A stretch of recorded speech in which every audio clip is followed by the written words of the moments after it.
Good morning, Kuhner country. I want to wish all of you a very happy, healthy new year. And if the last couple days have been anything to judge, to go by, we are going to have a rollicking new year. So, President Trump wasted no time in now setting the pace, the tempo, the agenda for 2026. And on Saturday, he announced to the country that in a shock and awe military operation that was absolutely brilliantly conducted, there's no question about it, whether you're for or against what Trump did, the military, the surgical precision, the accuracy, the overwhelming use of power, how decisive, how precise, how clinical it was really a military masterpiece. There's no other way to put it. About 150 bombers, fighter jets, helicopters were involved in a high-stakes, high-risk military operation that was backed up by apparently CIA and U.S. intelligence who had penetrated Venezuela. They took out the electrical grid. Then they bombed key air defense systems. And then they sent in a helicopter with Delta Force Special Forces in which they got Maduro in his hunkered down compound as he and his wife desperately tried to get to a steel-enforced safe room. They didn't make it. Maduro and his drug trafficking fellow wife were captured. They were then extracted, put on a warship, and now, as you and I speak, they have been processed and they are being detained in the Southern District of New York in Brooklyn, where today they will face indictments for narco-terrorism and cocaine trafficking. It is a military operation that shocked Caracas, Washington, and the world. And let me just say this right out of the gate. The Democrats, from the moment it was announced that Maduro had now been ousted and deposed, started with a ridiculous, pathetic line of argument that the operation was illegal, that the operation was unconstitutional, that President Trump is a dictator. They're not letting up. And so they have condemned the operation from start to finish. Let me just say this. It was 1,000% legal. It was 1,000% constitutional. This has been done for the last 40 years. President George H.W. Bush, Bush 41. Notice, the Democrats didn't complain then when it was Bush 41, when we sent in the U.S. Marines, invaded Panama, and overthrew that dictator / drug trafficker, narco-terrorist, General Manuel Noriega. No congressional approval whatsoever. Nobody talked about impeaching the president. Nobody said it was a war crime. Nobody said it was illegal.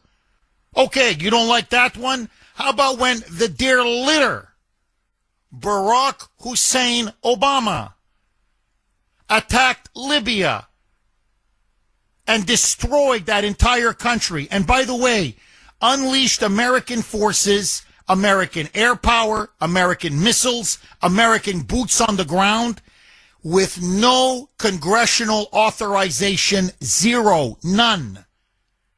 We overthrew Gaddafi, we shattered the country, we gave half of it to Al-Qaeda, and Gaddafi was literally dismembered on the streets of Tripoli, the capital of Libya. And yet the very same Democrats, the very same media hacks who are yelling and screaming, this is illegal, this is unconstitutional, where's your legal authority to do this? What did they say about Libya when it was Obama and the Democrats? They supported it. They applauded it. You phonies, you frauds, you. So, to me, there is no question that this was legal, that this was constitutional, that this was from a military point of view. This is the Trump doctrine. To come in with massive, overwhelming, decisive force. The more we find out about the operation itself, how it was months in planning, how many fighter jets were involved, how many warships, it was a naval flotilla, how many U.S. Special Forces, how many CIA operatives penetrated not just Venezuela, but apparently we had a mole within Maduro's inner circle who was feeding us information for months on what he ate, when he slept, what he wore, his schedule, his routine, his travel, when he went to the toilet, when he didn't go to the toilet. We knew everything about him. And so for months, our military constructed a sort of makeshift compound, very similar to Maduro, and they trained again and again and again in order to pull off this flawless extraction. And the most remarkable thing about this is that not a single American soldier or a service member died. Maduro was toppled without the loss of a single American life. That to me is absolutely incredible. It's almost unheard of.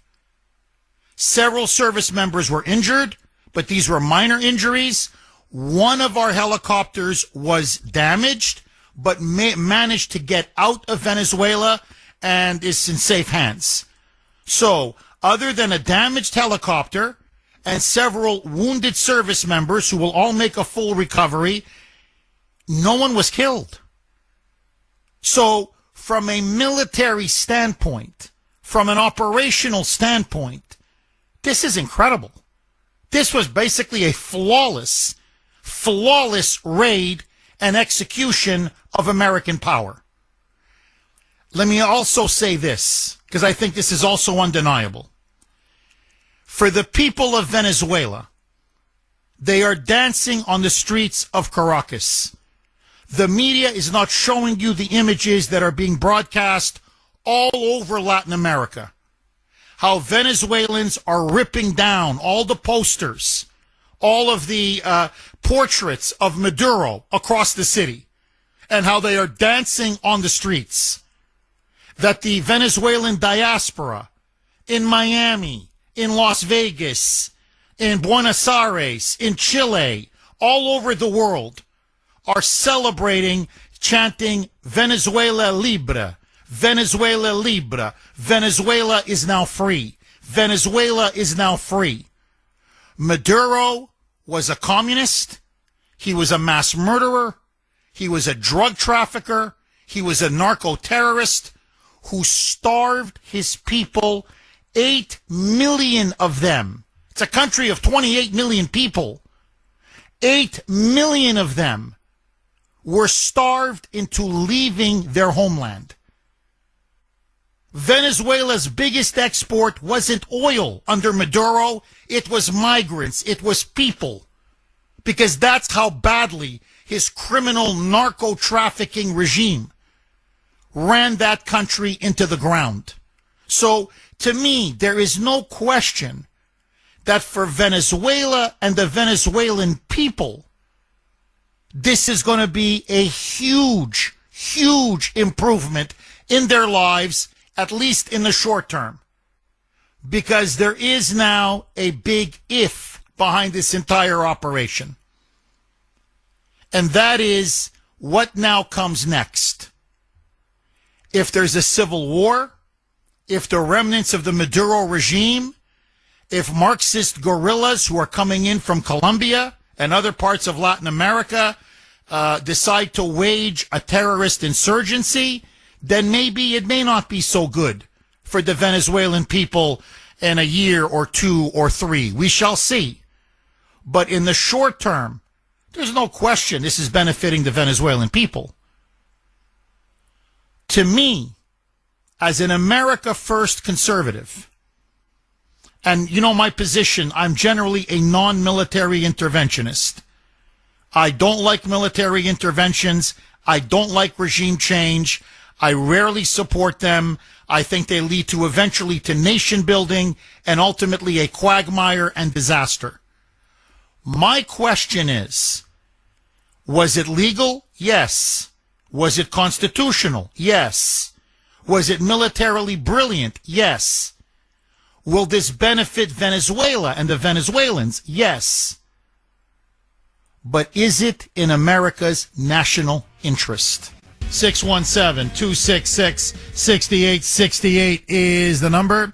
Okay, Trump orders Operation Absolute Resolve, a stunning nighttime raid in which the Venezuelan socialist strongman Nicolas Maduro and his wife, she, by the way, was involved in all of his narco-terrorism. Both of them were seized in the middle of the night. They were captured, and now they were deposed, obviously ousted from power, and now they are sitting in a prison cell in the Southern District of New York in Brooklyn, where today they will be officially indicted in court in the United States, in New York, on narco-terrorism and cocaine trafficking charges. Now, I laid out all the reasons, which is obvious, how this was a spectacular military operation, that this was vintage Trump. When he does something, he does it extremely well. When he warned Maduro repeatedly, he gave him off-ramp after off-ramp, exit after exit. Step down, your days are numbered. Step down. He refused to take the off-ramp. And Trump now has shown again, he means what he says, and he says what he means. And now Maduro is probably looking at the rest of his life behind bars, a la Panamanian dictator Manuel Noriega. It clearly was legal. It clearly was constitutional. It clearly had 40 years of precedent behind it.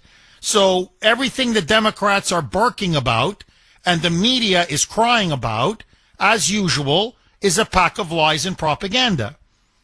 Now, for the Kuhner man, as a committed America First conservative, as an anti-war conservative, as someone who does not like regime change, I oppose regime change, I oppose nation building, and in particular, the question that to me determines every foreign policy action, does it advance the national interests of the United States?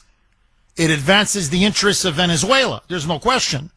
And the people of Venezuela, there's no question. Maduro was a thug, a mass murderer, a communist, a narco-trafficker, a terrorist. The people are dancing in the streets of Caracas for a reason.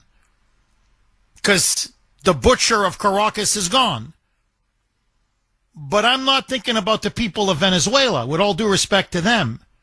I'm thinking about what's good for the United States of America.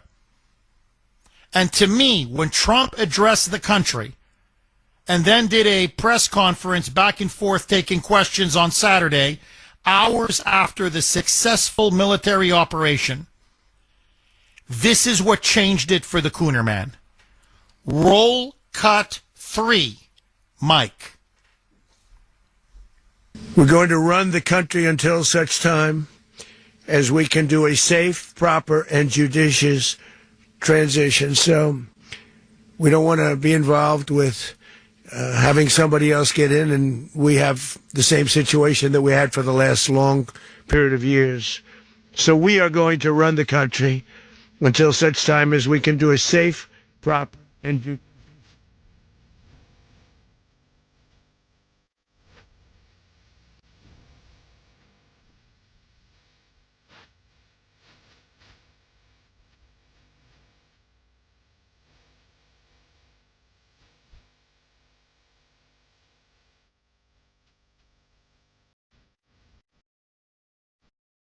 Now, look, the people of Venezuela are a great people.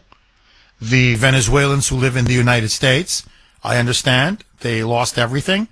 The Maduro regime expropriated everything they had. So I understand. They're happy that Maduro's gone, and they want to hopefully go back to their homeland and rebuild their country. But I'm sorry. I didn't vote for this. Let me be very honest with you, like I'm in the confessional.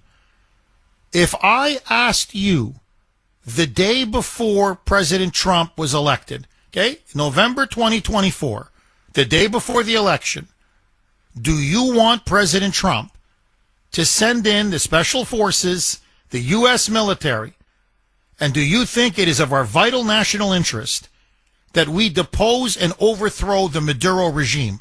Or are you voting for that? I think most of you would have said no. I know, I would have said no. This is regime change. This is nation building.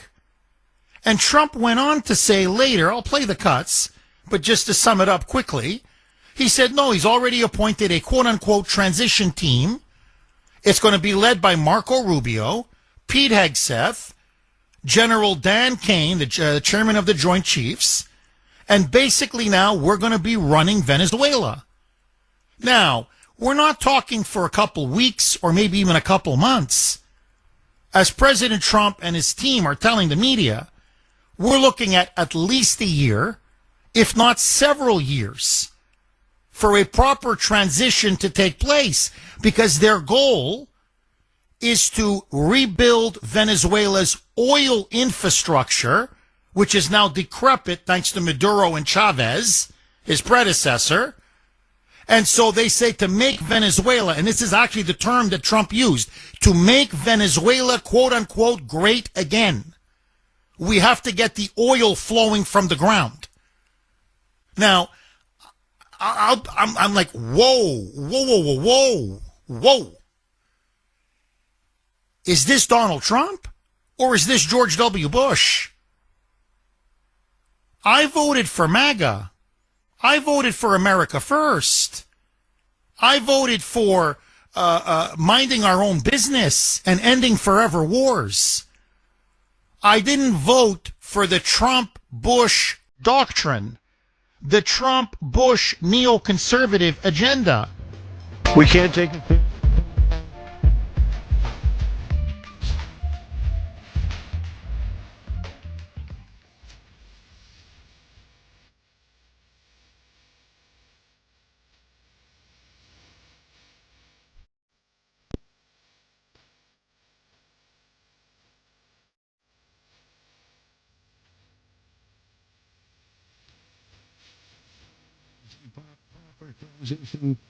Can take place. So we're going to stay until such time as we're going to run it essentially until such time as a proper transition can take place. That's where he lost me. To be honest, that's exactly where he lost me. Okay, 6:32 on the great WRKO. Jeff Kuhner, Boston's bulldozer. Again, I want to wish everyone a very happy and healthy new year. So look, this is, and I want to have a nice open debate about this. Hopefully it can be civil. To me, this is where I think Trump has made a big mistake. From an America First point of view, forget the Democrats, forget the media.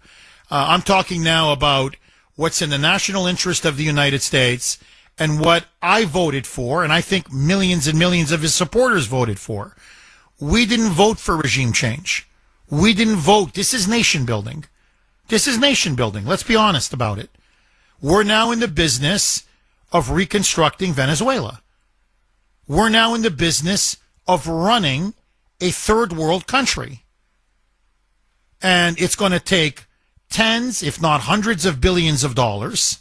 Trump says the oil companies will put up most of the money. The oil companies are now saying we're not interested in putting up most of the money. So there's already a problem there.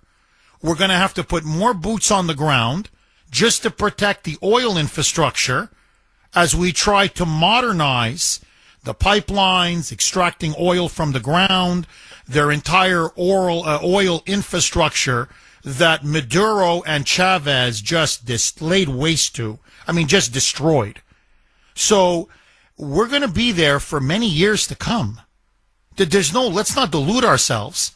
This is not a 2-week, 3-week, 4-week, 2-month, 3-month operation in and out. And I didn't vote for this. And let me ask all of you, leave Trump out of the equation. If I said to you, Obama or Joe Biden or George W. Bush or Jeb Bush or Lindsey Graham or Bill Clinton or Hillary Clinton would put in an operation to overthrow the Maduro regime and then say we're going to be running that country for at least a couple years until we can assure a quote-unquote proper transition, would you be for it? Or would you be saying, we got problems at home. We need to be running another country like we need a hole in the head. Has Afghanistan taught us nothing? Has Iraq taught us nothing? Has Libya taught us nothing? Has nation building after nation building after nation building taught us nothing? Venezuela is not our problem. We have enough problems here at home. And I just want to play one more cut because I think to me it sums up everything that's now gone wrong in the strategic thinking of this administration, which has gone, this is a Bush administration now. This is very similar to George W. Bush, Jeb Bush, the so-called freedom agenda. Spread democracy around the world, topple governments, topple regimes. To me, this is not us minding our own business and taking care of America for Americans. We're now becoming the global cop. We are turning Venezuela into a protectorate. Listen now to President Trump, because I think this pretty much lays out exactly now where we're heading with this in terms of the future and how long we're going to be there. So listen now to the reporter asked the president, this partnership with Venezuela, how long is this thing going to last? Roll cut 5, Mike. This partnership of Venezuela with the United States of America, a country that everybody wants to be involved with because of what we were able to do and accomplish, will make the people of Venezuela rich, independent, and safe. And it will also make the many, many people from Venezuela that are living in the United States extremely happy. They suffered. They suffered. So much was taken from them. They're not going to suffer anymore. Okay, but I didn't elect you to make Venezuela, and these are his words, rich, independent, and safe. We're not rich yet. We're not really independent yet. We're not really safe yet. We have 25, 30 million illegals in our country. It is so bad we have to have the National Guard in many of our major cities. We're not safe. In terms of us being independent, we're still struggling with China. We're still struggling with the globalists. We're still trying to reassert our sovereignty in the face of massive international opposition. And as for us being rich, I don't know about you. I don't feel rich. Do you feel rich? What I'm saying is the president's own internal polling. Forget the polls out there. In the White House, they did internal polls. And they said that the American people are turning on President Trump and his agenda. Why? Because they believe he is too preoccupied with foreign affairs. All he's been doing the first year, for the most part, is trying to make peace deal after peace deal after peace deal after peace deal. And so they said that the number one, the 5 top priorities for the American voter heading into these historic midterm elections. This is a midterm election year. Inflation, the cost of living, the economy, jobs, and the cost of health care. That's literally the top 5. It's not running Venezuela. It's not running Gaza. It's not making peace between Russia and Ukraine. It's not, I could go on and on, bombing Syria as we recently did. Like, this is not, by the way now, the big story just broke overnight. Trump and his national security team now say they want to make an aggressive play for Greenland. That they're not going to put maximum pressure to try to come in and take over Greenland. So what is this now? We're going to be embroiled in what? A conflict now with the European Union? A diplomatic conflict anyway? A political conflict over Greenland? They're now talking about potentially, now Rubio and Trump are saying Cuba better watch out. Colombia better watch out. This is Bushism on steroids. We're just going to be toppling regime after regime after regime. So this is not what I voted for. I'm sorry, I didn't vote for this. I wanted you to bring down inflation. I wanted you to take care of the cost of living. I wanted you to secure the border. I wanted you to deport every single illegal alien out of the United States. I wanted you to renegotiate these trade deals. I wanted you to put America and Americans first and to stop getting us involved in regime change, nation building, and endless protracted involvements. They're now talking about at least a 2 to 3 year transition process.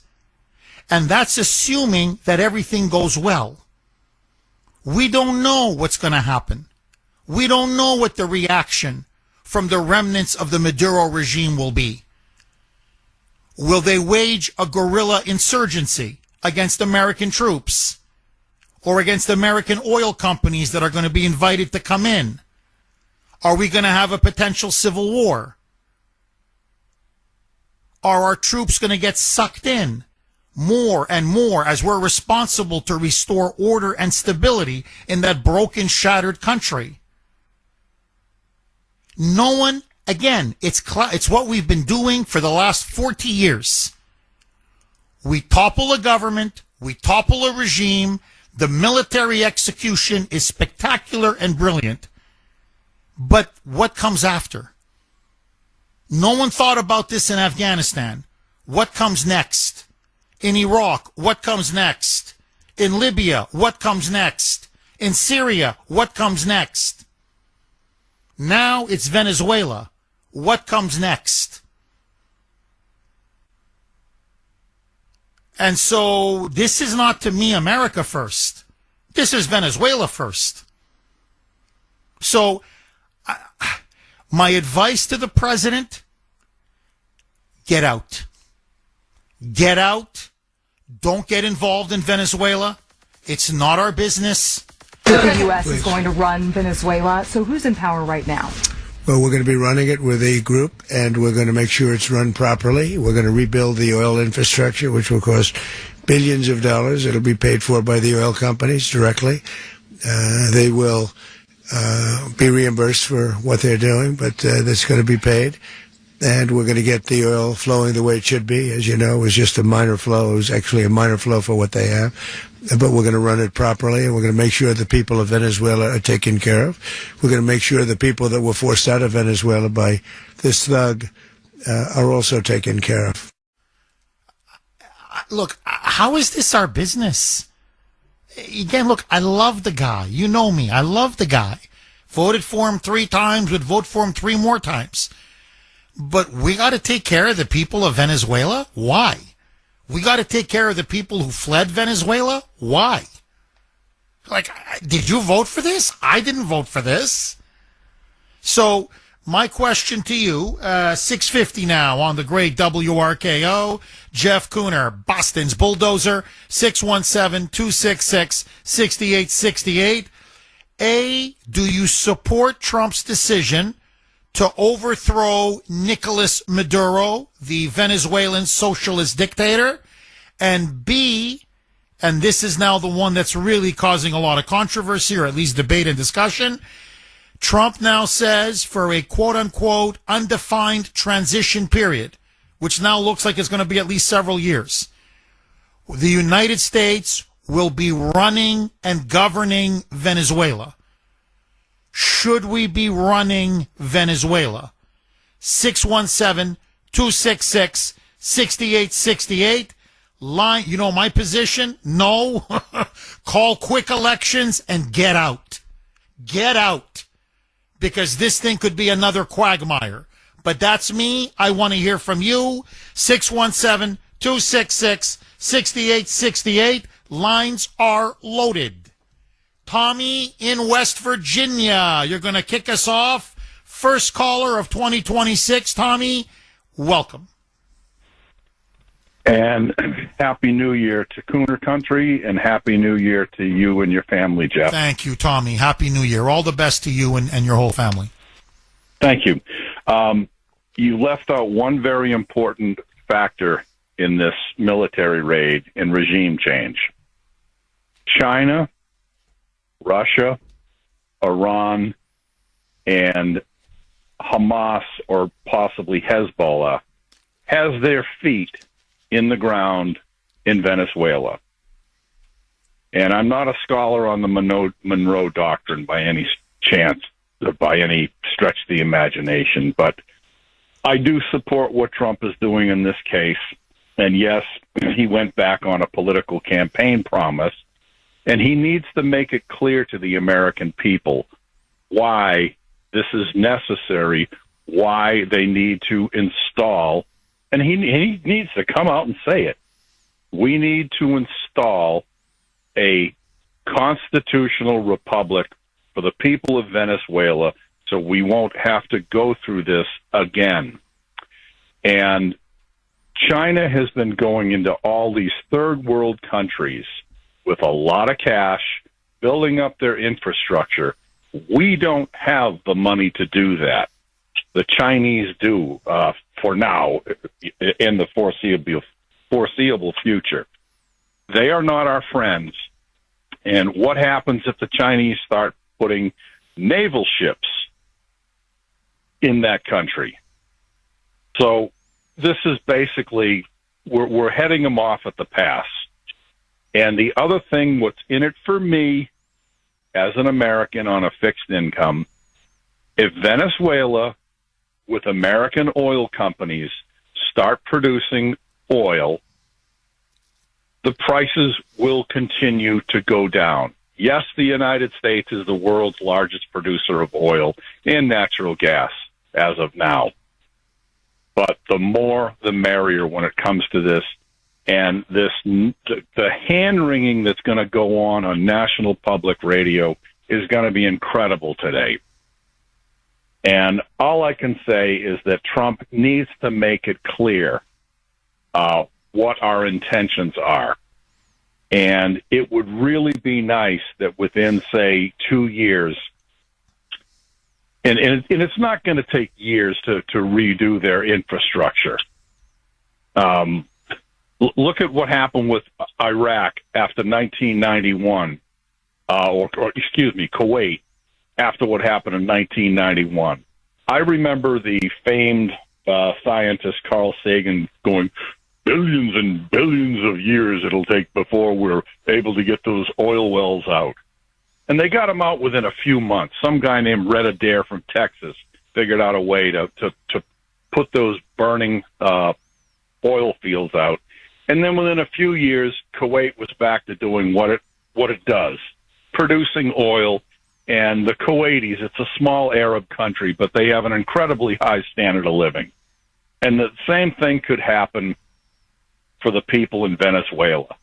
And the good news is if they can bring some stability in a big country like that, South America, and let the rest of the South American countries know, look, the days of having fascist dictators and socialist dictators are over with. And all I have to do is point out what happened with El Salvador with the supposed authoritarian president. I watch a lot of YouTube videos in my retirement, and there's people that go to El Salvador now where they talk to the local street vendors and they say, no, his his plan, the crackdown on corruption and crime, has worked.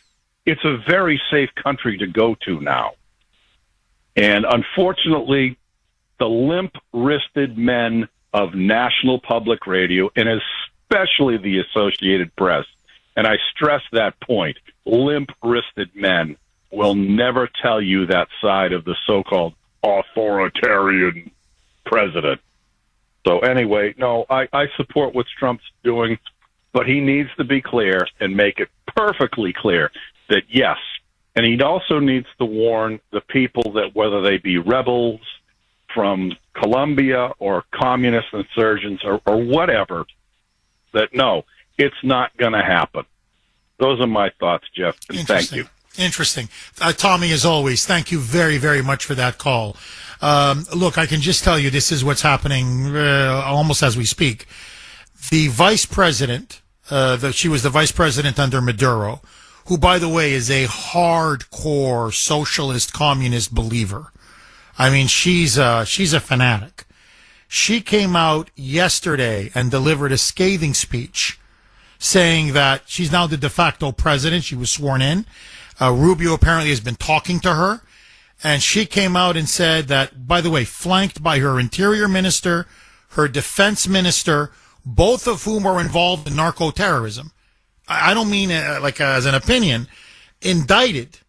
They have been indicted in the Southern District of New York along with Maduro. So the two guys also wanted by the Americans, by the U.S. government, by us, and part of the indictment in the New York, the Southern District of New York, were right beside her, one on the left, the other one on the right, and by the way, flanked by every Venezuelan military general under the Maduro regime. And she said that ousting Maduro was illegal. Look, I don't care what she says. I'm just explaining to you. She says it was illegal. She condemned it. She then said that Venezuela will fight to the death and that we will no longer be slaves and that we will not be the colony of any empire. And so she's trying to rally the pro-Maduro military and the remnants of the pro-Maduro regime who are still running the country. I mean, Trump says we're running the country, but in terms of who the actual leader is, it's Maduro's vice president and the rest of his corrupt cabinet. These are all people who've been stealing, plundering that country. I mean, bleeding it white and running their massive cocaine trafficking operation.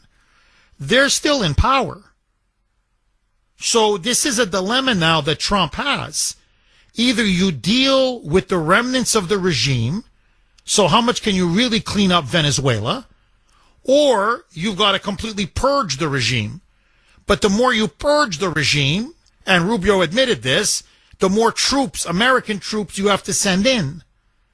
Now, the other wild card in this, just very quickly, is Maria Corina Machado. She led the opposition. By the way, she's very pro-Trump. She's the one who won the Nobel Peace Prize. Trump, in his press conference on Saturday, I remember I found it very striking. Others did as well. He was asked about Machado and said, well, you would obviously want Machado to eventually take over. I mean, her party won the election against Maduro. Maduro stole the last election. Maduro was an illegitimate president. He was illegitimate. It was a sham stolen election. It wasn't even close. Her party destroyed Maduro in the elections in 2024. So are you now looking to pave the way to eventually get rid of the Maduro regime and have the opposition led by Machado take over? Trump's response was no.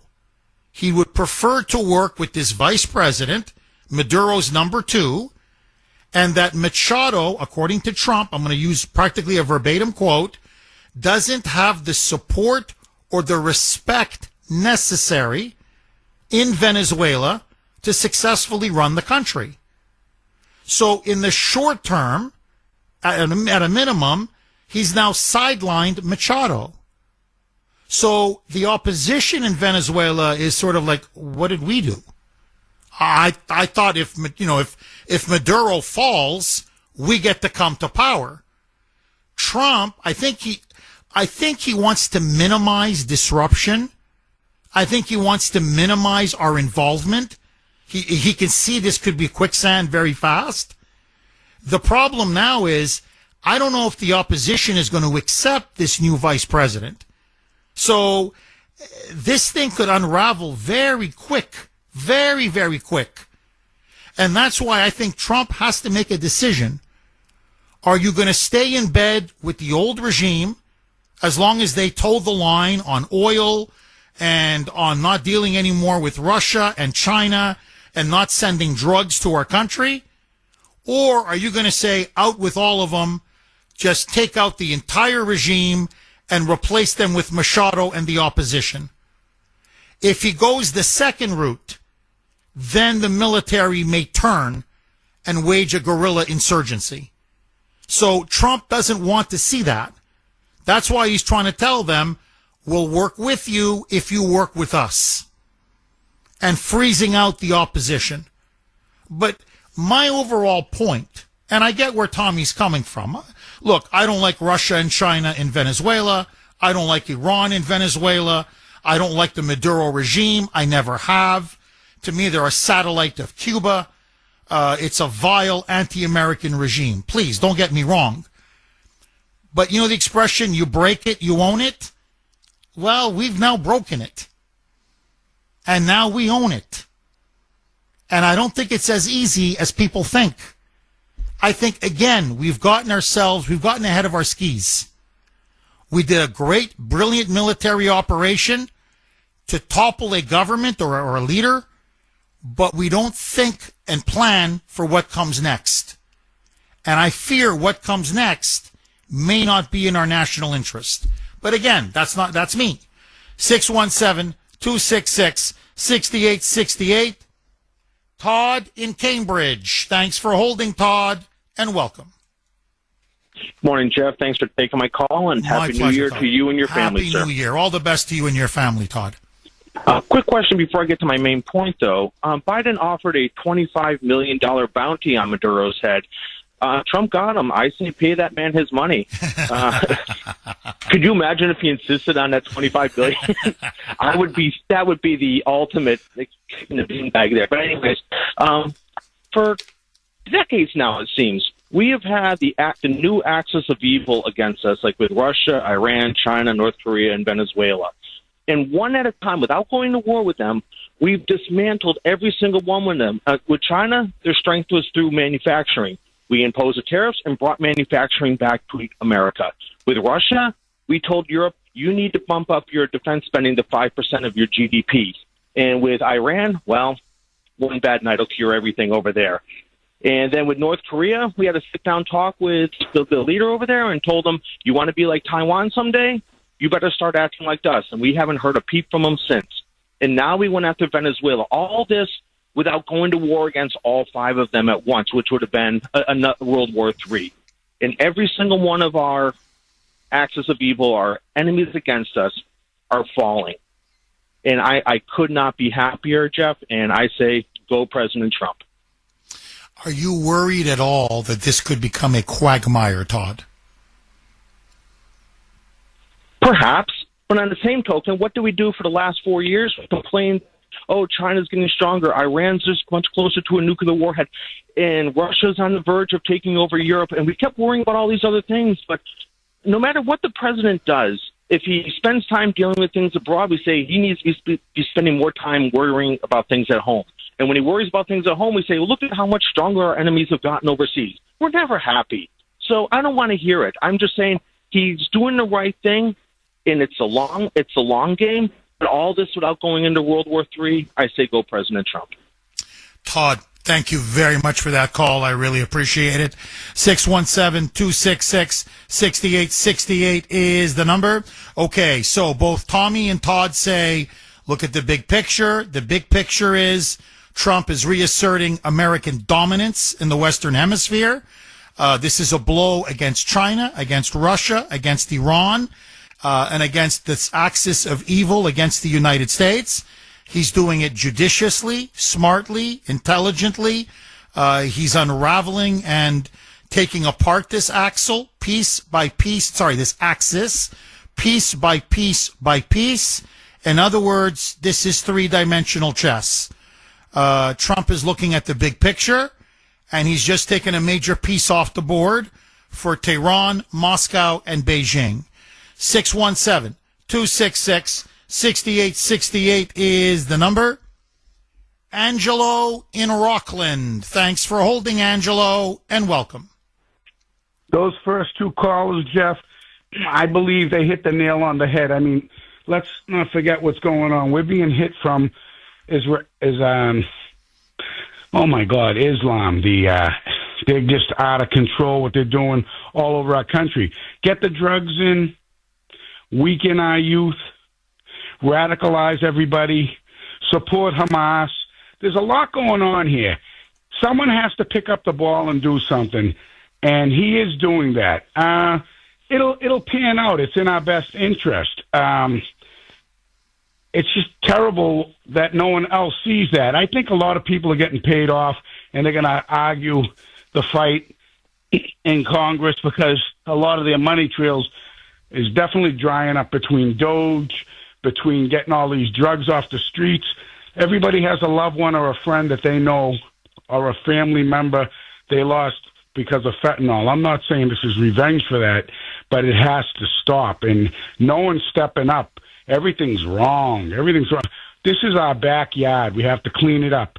Police him in the air with drones and do your thing, and just he's doing the right thing, I believe. To tie up all our money to get them out would be in our best interest. It's not what we voted for, but if we don't do it, it's closing that eye, and then they creeps up again on us, and we're in the same boat again. I mean, it has to be done. It's like an investment in our future, just to keep us safe and sound. But get that price down, get the food down, so we don't hear the belly ache and he's not doing this and the other thing. Don't lose sight of keeping price down for Middle America that built America to be what it is today. And we got to weed out that radical Islam. And because we can't live by their laws. This is our law land. You get out if you don't like it.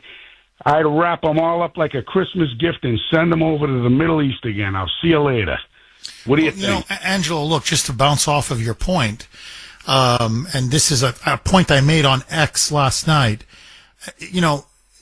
One of the biggest stories of the last 4 or 5 days, and it's been lost amidst the capture and the ouster of Maduro, is what happened in New York City. Here you had, speaking of Islam and communism, you had an Islamo-communist, Zoran Mamdani, inaugurated, sworn in as the new mayor of New York. He was sworn in on the Quran. On the Quran. And then in his inaugural address, literally said to the United States, we have to embrace, quote unquote, the warmth of collectivism. That we have to overthrow what he called the frigidity of rugged individualism. In other words, everything that made America great. And replace it with the warmth of collectivism, which was an open call for communist revolution, where he openly said, you may think the Constitution guarantees your individual freedoms and your individual rights. No. Like Stalin, like Lenin, like all these other communists famously said, the individual is nothing. The collective is everything. And so my point is, and by the way, Mamdani, huge fan of Chavez and Maduro. Huge, big backer of both of them. So Maduro and his predecessor, the man who really created the regime, Hugo Chavez. So what I'm saying is, as we're toppling socialist strongmen abroad in Venezuela and potentially getting embroiled now in their internal affairs, we have Islamo-communism taking root and growing on our domestic soil. You want my honest opinion? Forget Venezuela. Focus on the socialists here because they are rising in our midst. And if we're not careful, the United States may become Venezuela. 617-266-6868 6868 is the number. Just my opinion. Take it for what it's worth. Dave in Raleigh. Thanks for holding, Dave, and welcome. Hey, good morning, Jeff. Happy New Year. Happy New Year, Dave. Yeah, I'm with the all the rest of the first callers. I'm for what he did, and it's only been 2 days, so we don't know that it's going to become like Iraq, Afghanistan. And remember, he's not Biden, Obama. He's not Bush.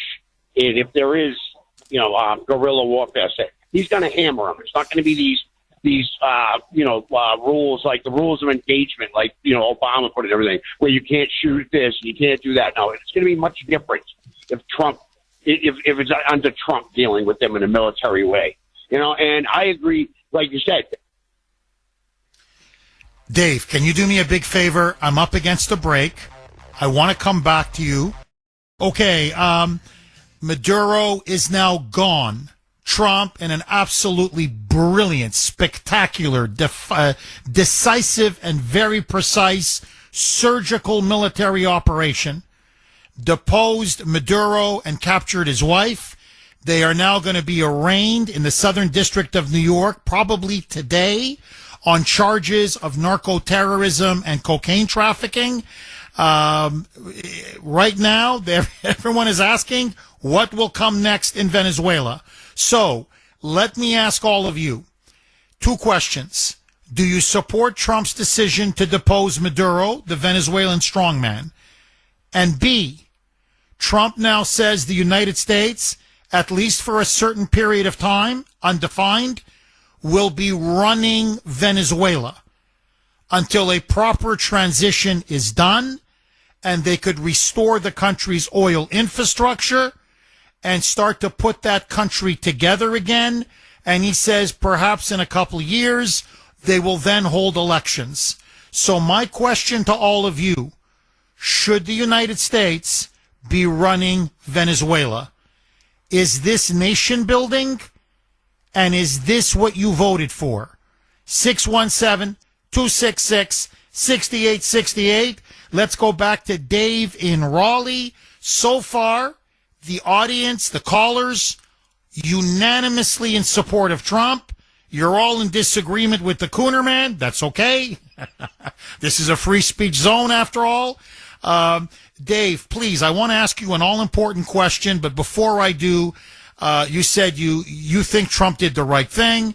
This will not be Iraq. This will not be Afghanistan. He's not Obama. He's not George W. Bush. If he needs to really drop the hammer, he will. He will ensure that the transition is quick, swift, orderly, and this thing will be over before we know it. Am I correct? Did I sum up your position accurately, Dave? Yeah, I mean, I'm not obviously positive on that, but I think that, yeah, with Trump in there, it's a much better chance that things will go smoothly than any of the last few previous presidents that we had. So, Dave, please, go ahead. I want you to finish your point, Dave. I think, like I said, that we have enough problems with, like, socialists in this country, like you said, like Mondami and them like that. If we can straighten out, we have enough enemies. We don't need them, in our hemisphere and this, that, the other thing. And to get rid of Maduro, I used to have a big problem with drugs. I've lost so many friends to drug overdoses. So that alone to me, if you can stop a big flow of the drugs coming in, that's a wonderful thing, and I think we need to project more, power out there because it's like you said. I mean, a lot of these people getting elected, like Mondami and stuff like that, they're getting support from people like Maduro, people, and like Cuba and stuff like that. And we need to take it all back and stop the indoctrination and all the drug flow. And I'm for it, for what he did. And I want to at least say this. Just give it a chance. It's only been 2 days. People get so negative and they keep talking about the economy. Yeah, I know, but inflation is down. Okay, and stuff. It's going to take time, and you know just as well as I do that when prices go up, they very rarely come down. In May, we got a new Fed chairman coming in. Hopefully a lower interest rates. Maybe to straighten things out a little bit there. But everybody wants right now. It's only been 2 days. Give them a chance. If it goes into a quagmire, well, hell, then That's not good. But at least give it a chance. And I wish everybody would stop being so negative, because you see it like in Miami and stuff. The Republicans aren't coming out to vote. It's like, then you're just handing it to the enemy. I mean, keep the faith, people. You know, the man knows what he's doing, and he's smart. And I believe that what he's done in Venezuela, that he has a plan. He's not George Bush and them, where it's like, oh, we're going to go take them out. Now what do we do? And then we're there for 20 years. I don't think it's going to be like that. I mean, I hope it's not. But I Dave, from your lips to God's ears, honestly, I really hope you're right. I don't want to see American service members die in Venezuela. I don't want to see a repeat of Iraq or Afghanistan or all these other places. So honestly, Dave, fingers crossed, and I'm with you. I'm hoping for the best. Now, Dave, let me ask you this, because this is the question, really you and to the audience. If you polled the White House, okay, anybody, doesn't matter, and looked at their internal polling, they would say Trump on the first 5 issues is underwater with the American people. Now, you're right. I think people are too impatient. But the fact is, on inflation, on cost of living, on the economy, on jobs, the cost of health care, they don't see the results fast enough, and they're blaming Trump. The fact that his first major act in 2026 is the overthrow of Maduro, again, foreign policy. Is there now a danger, Dave, that this is going to reinforce in the public mind that we have a foreign policy president who's more preoccupied with what goes on abroad than what's happening at home? Because that's the fear now in terms of the public perception. What say you? It could. Yeah, it could. But like I said, I just think people need to have more patience. And regardless or not, I mean, if you don't go out and vote, because I've heard that from so many Republicans, I'm not going to, then you just handed it to the end. I agree. No, I mean, then you're just kissing your country goodbye. You're absolutely correct. Okay, listen now to President Trump. This was one of the most powerful moments of his press conference after announcing his decision to launch a military campaign, a nighttime raid, to be precise, to oust, depose, and capture the Venezuelan dictator, strongman Nicolas Maduro, and his corrupt narco-trafficking wife. By the way, as I speak to you now, the Maduro and his wife are being helicoptered to the federal justice building, where he is going to be indicted officially today. And there are other helicopters, news helicopters, pursuing the helicopter with Maduro. I try to get a shot of the strongman, I guess in handcuffs or blindfolded or whatever. So anyway, the reporter asks Trump, you're not going to back the opposition leader, Maria Corina Machado, to be the next president of Venezuela. You want to work with the current vice president, the person underneath Maduro, handpicked by Maduro, a hack of Maduro's, who now has been sworn in as president. Listen to Trump's response. Roll cut 7C, Mike. Rubio would be. You said earlier today that you weren't going to back Machado to come back and be the opposition leader in your Fox and Friends interview. And then you also mentioned the vice president of Venezuela. Are you going to work with the vice president of Venezuela, or how do you foresee the relationship going? I understand she was just sworn in, but she was, as you know, picked by Maduro. So Marco's working on that directly. He's just had a conversation with her, and she's essentially willing to do what we think is necessary to make Venezuela great again. Very simple. Now, when I heard that, let me just, again, be brutally honest with you like I'm in the confessional. Make Venezuela great again. I don't think she's interested in making Venezuela great again. She's been with Maduro now for the last 13 years. She was with Chavez before him. She is a diehard revolutionary Marxist. She's held senior positions in the Maduro regime. And by the way, she oversaw their oil. That's literally the woman now, that's the new sworn-in president, oversaw the oil infrastructure in Venezuela. She's the one that helped destroy Venezuela. So she's going to make Venezuela great again? Yeah, I don't think so. Okay? To be with all due respect, Mr. President. So I think if you want to make this work, you got to clean house.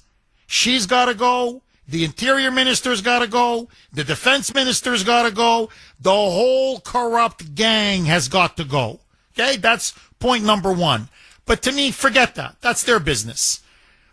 To me, is when he said, we're going to make Venezuela great again. No one's ever made Venezuela great again. With all due respect to Venezuela. They were doing much better before Chavez and Maduro, no question. But they've never been great.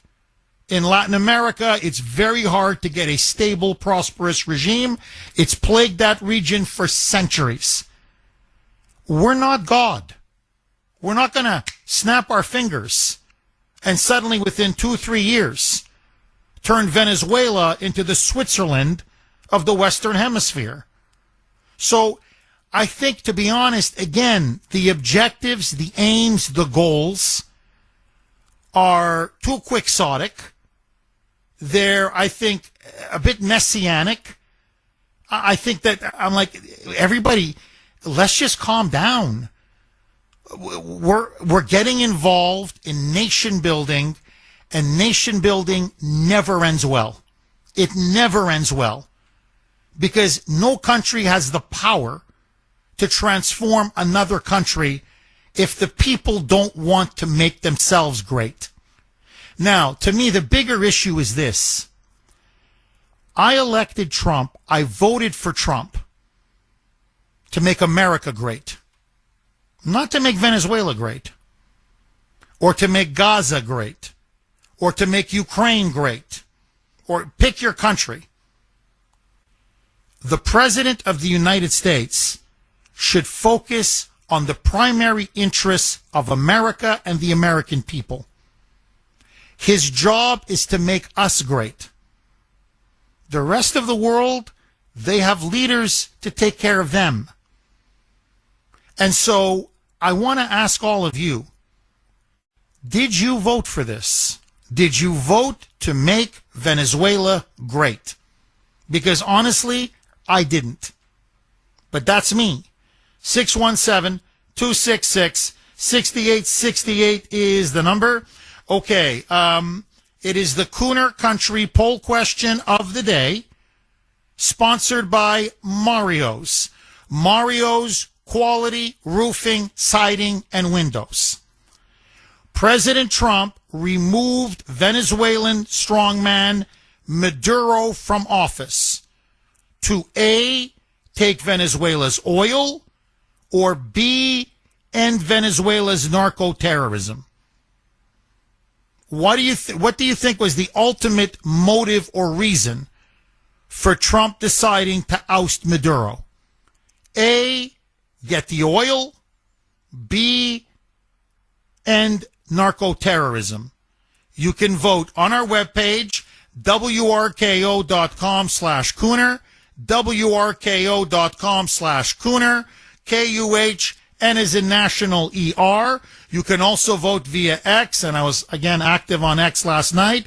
My handle there, at the Kuhner Report, all one word, at the Kuhner Report, Kuhner.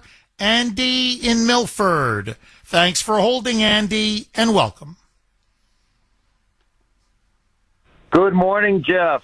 Andy, Happy New Year. All the best to you and your family, Andy. Oh, hey, Happy New Year to you, Jeff, and Dr. Grace, and the kids in your family as well. Thank you. Thank you, Andy. Well, Jeff, I am in support of toppling Maduro, and I'll tell you why. First big thing, this is within our own hemisphere. This is not thousands of miles away somewhere in the Middle East. This is our own backyard. One very important difference is, unlike the Middle East, we're not attempting to reverse thousands of years of history in this situation. And we're not dealing with the multi-millennial issue in the Middle East where, Islam has had an influence in the Middle East for like multiple millennia, just about right now. We don't have that situation in Latin America. So that alone is a lot more favorable.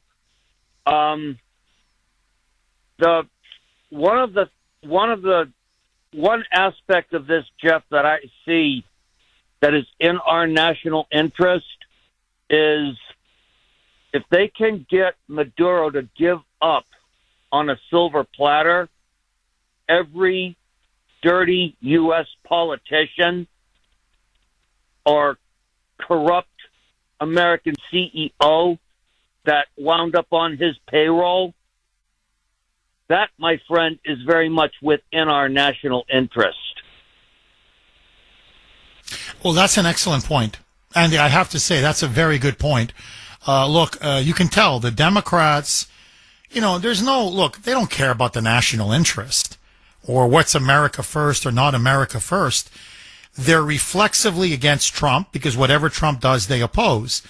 But the way they're going to bat for Maduro, I've never seen anything like this. And I'm starting to ask myself, were they taking money from the Maduro regime? Was he hiring lobbying firms in Washington who were paying off these Democrats to stand there and support and prop up his regime? Because, Andy, you're dead on. Chris Murphy is losing his mind, that senator from Connecticut. This guy's running around on TV.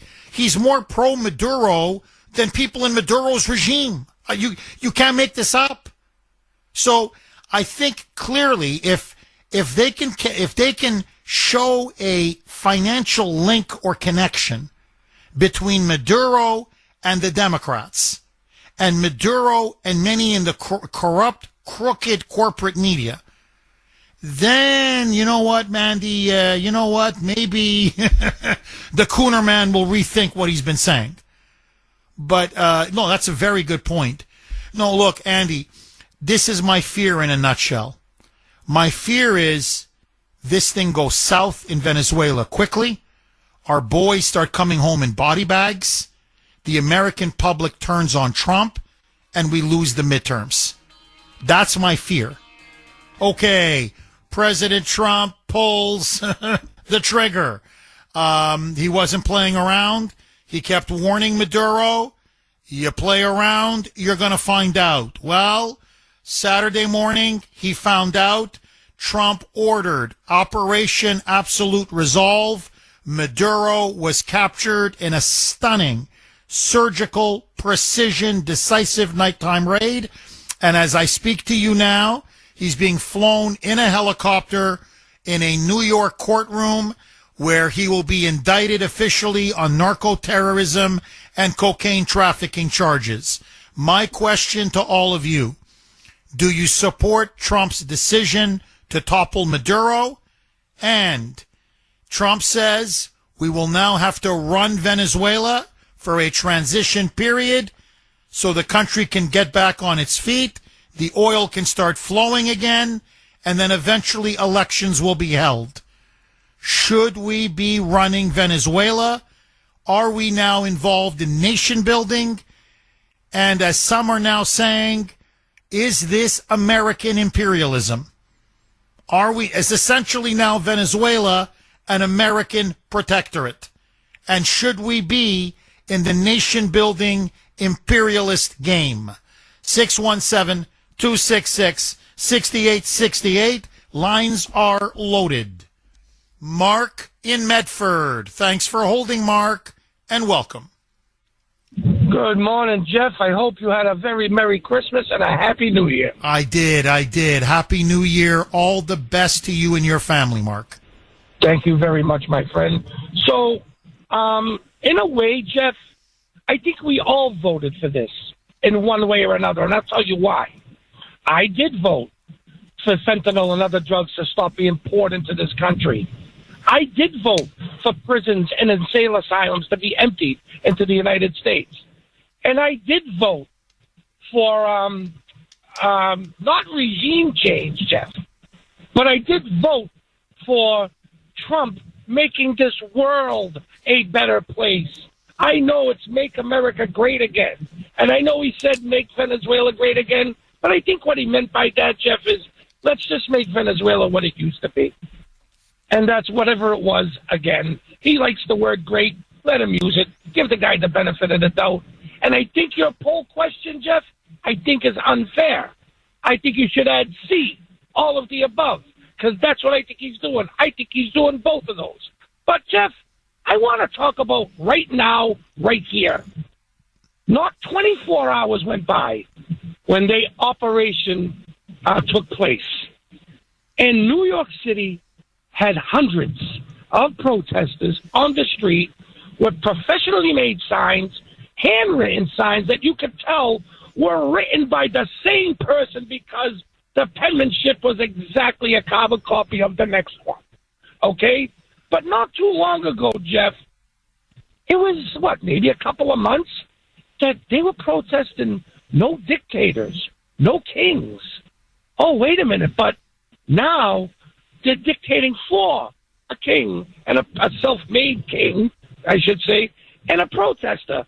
Jeff, help me make this make sense, please, because these people, all they are doing is answering the phone when they're called. It's time to punch the protest clock again. How much do you want me to write the check out for? Well, you nailed it. Look, this is what I thought was really despicable over the weekend, and I'm so happy you brought it up, Mark. You had all of these left-wing activists, by the way, many of them tied to the Democratic Socialists of America. That's Bernie Sanders. That's Mamdani. That's AOC. That's Ilhan Omar. Those are their people. And so they're the ones who were funding. George Soros is the ultimate sugar daddy, but they were the ones who were supporting this, funding this. And you're right. They're out in New York City. They're out in Philadelphia. They're out in Boston. Hundreds of them showed up in Boston. They're out in Chicago. They're out in California. The exact same signs with the exact same writing. You could tell it's written by the same person. And they're openly championing Maduro, who is a brutal dictator, a strong man, a king, but he happens to be a red king, a communist king. And you see, if you're a communist king, or to be more accurate, a communist despot, an authoritarian butcher, then the left loves you. Just like they used to love the Castros. Just like they used to love Lenin and Stalin and Mao and Chavez before Maduro. So that, to me, is what I find so utterly despicable. And the thing about Mamdani in New York City, he refers to Maduro as, quote, Comrade Maduro. He's his fellow comrade because he's part of the revolution. So, you see, they look at the fall of Maduro as a blow against this world Marxist revolution that they believe they're all part of. And that's why, Mark, I keep warning everybody that this strain of socialism, of communism, in Madani's case, he's an Islamo-communist because he swore on the Quran. He was sworn in on the Quran, where he explicitly now says that's Sharia law. We're swearing on the Quran, I want Sharia law. And the first act that he did as mayor, after sworn in, his very first act, was to repudiate the definition of anti-Semitism in the city of New York, to give Jews more, that gave Jews more protection in the wake of October 7 and all the anti-Semitic upsurge and hatred that came out on campuses for the last year and a half, 2 years. That's literally his first act. Now, it just came out, this is maybe 15 minutes ago. His housing advisor for housing has now been caught in an interview saying, listen to this, you don't own your home. That's a bad way of looking at home ownership. We don't believe in individual home ownership. We believe in, quote, collective home ownership. And especially for white people, they're going to have to learn that they're going to have to lose their homes or allow illegals to come into their homes because the state has a claim on your home. That's 15 minutes ago. 15 minutes ago. That's Chavismo. That's Castro. That's Lenin. That's Stalin. That's Maduro. That's what they did in Venezuela and in Cuba and in China and in Russia. And they want to do it right here in the United States of America. And those are literally the same people that are protesting now on behalf of Maduro. So what I'm trying to tell everybody is we've got a socialist virus, a movement here that is building, and they now have the city of New York. They have captured New York. And when I saw him swear on the Quran when he was inaugurated and sworn in as the new mayor, the signal that was sent to the entire world was that Islam has now captured New York City. And to reinforce it, to celebrate Muslim Heritage Month, Kathy Hochul now is ordering that that all the big buildings in New York at night be lit up in green, because green is the color of Islam. So this is what we're facing. And they're not playing around. So honestly, Mark, we have to wake up, because now they're openly coming for people's homes. And I warned everybody in New York, this is exactly now what you're going to get. And this clown, in his inaugural address, openly says we have to learn to embrace the warmth of collectivism. In other words, you don't own your home, you don't own your property, you don't own your bank account, you don't own anything. The collective is everything. The individual is nothing. Communism 101. And that's the mayor of New York? The capitalist, center? The financial epicenter of the United States? New York City is finished. I'm telling you, it's finished. And if we're not careful, the left may be back in power in 2028. So that's why I keep saying over and over again, we've got to turn this economy around. Because if we lose the midterms, we're going to be in deep trouble in 2028. And that's why I'm urging Trump, you've got to focus on domestic issues and the economy like a laser beam. Because the radical left is rising. Mark, agree, disagree? As far as Mamdani goes, he needs to be careful what he says, because as fast as they voted him in is as fast as they'll take him out, because New Yorkers will turn on you in a second, okay? But I want to get back to what we were talking about. Let me ask you a question, Jeff. The media, they're dropping the ball on this whole thing, not asking the questions they should be asking. Like, I don't know, if Kamala Harris was the president, or if Joe Biden was still the president, they could have did this, what Trump did.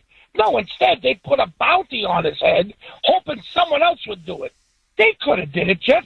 They chose not to for their own reasons. God only knows. But if they did, Jeff, won't you think that Joe Biden and Kamala Harris would be labeled as a freaking hero? Oh, they'd be hailed as liberators. They would say, let's just say, just for the sake of argument, let's just do like a mind experiment, okay? Just play along.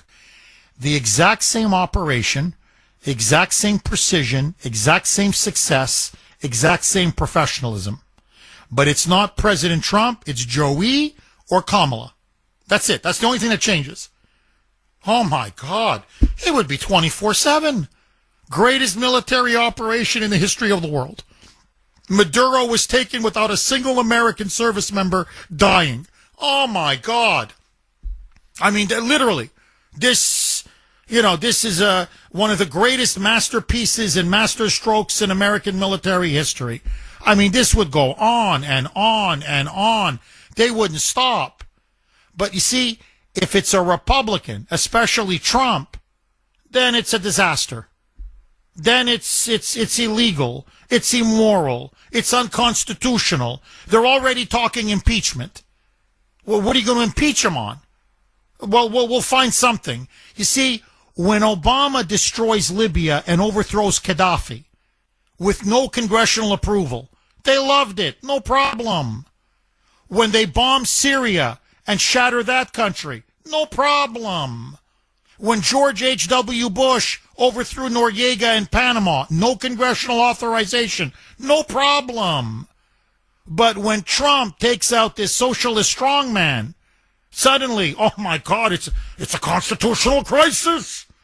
Chuck Schumer's losing his mind on the air. This is lawlessness. Get lost. That's the problem with the media now.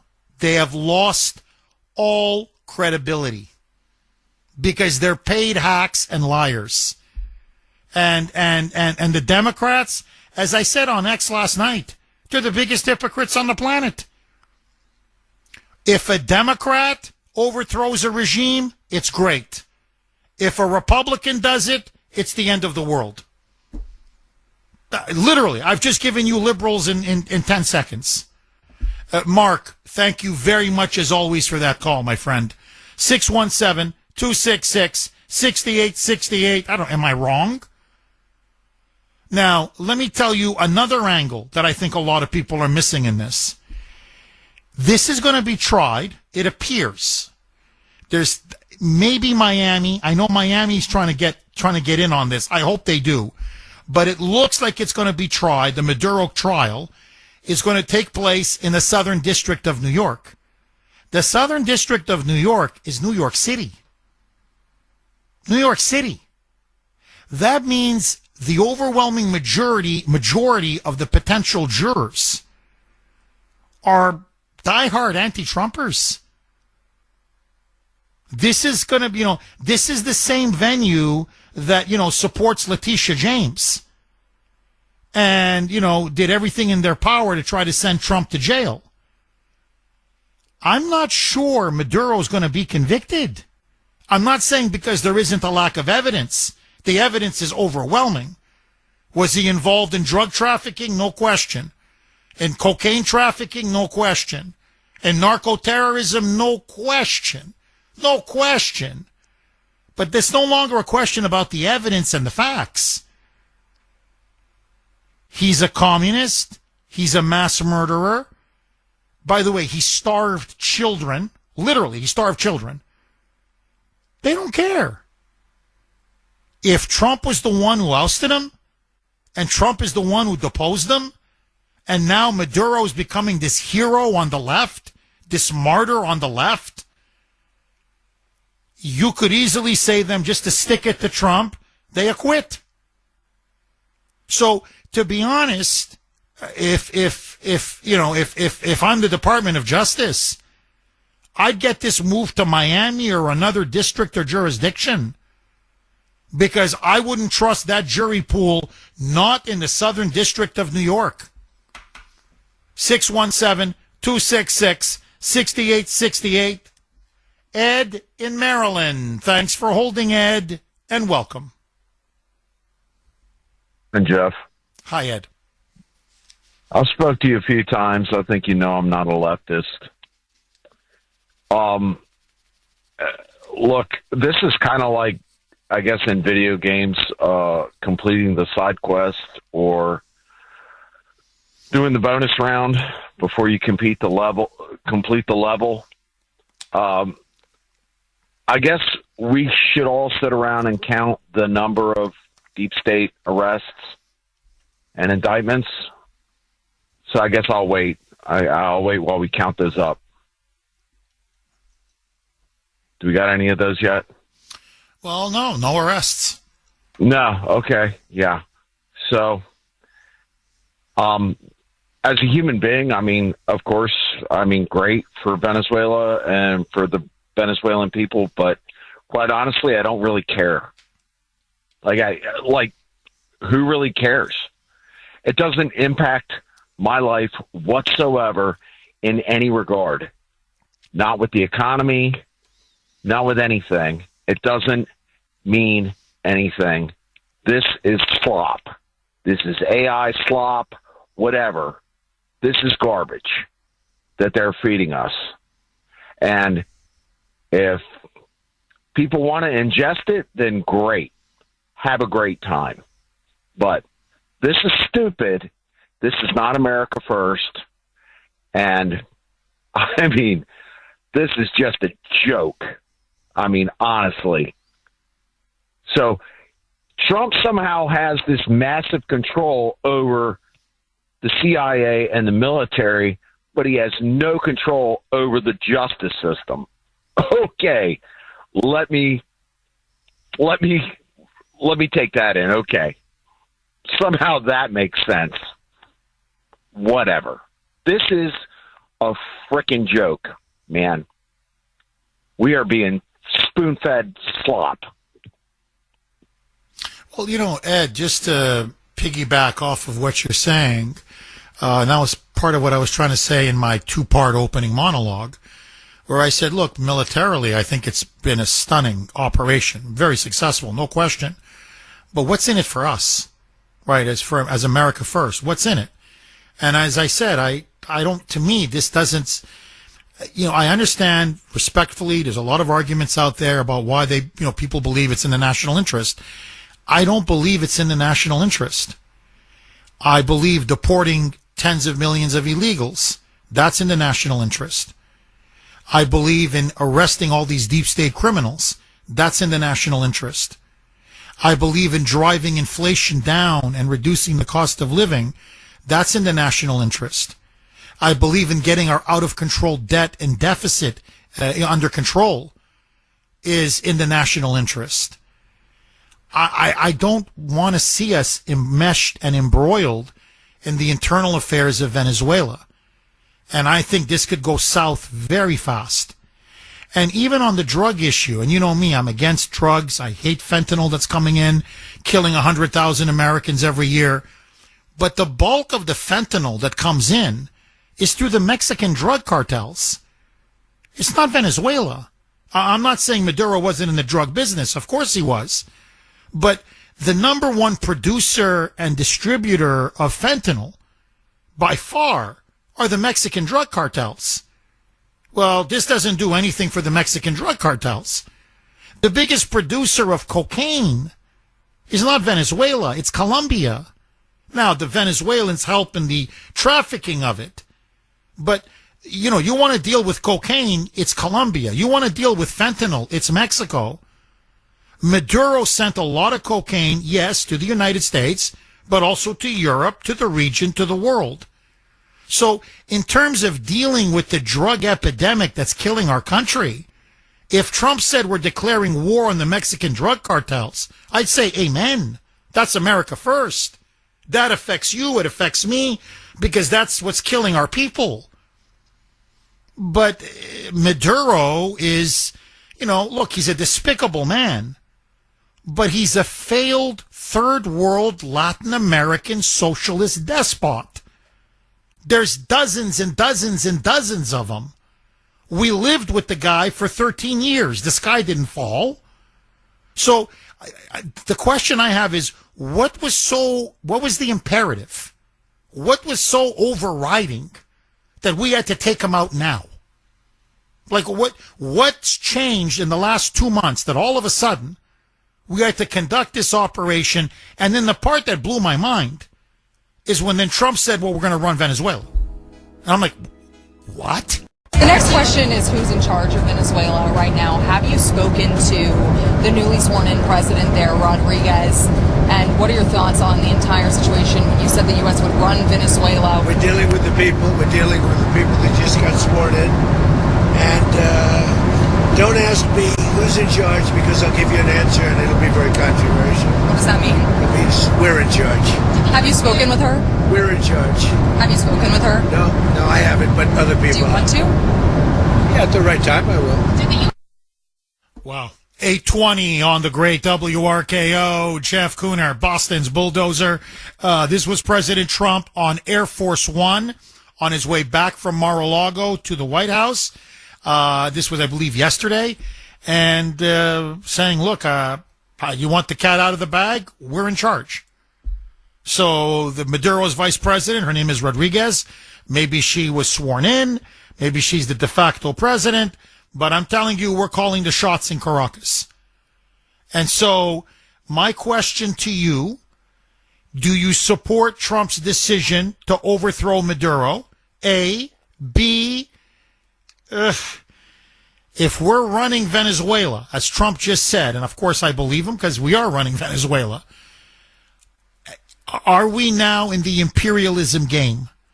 Is this now the United States turning Venezuela into our protectorate, where we now are going to develop their oil, we're going to develop their economy, we're going to help rebuild Venezuela?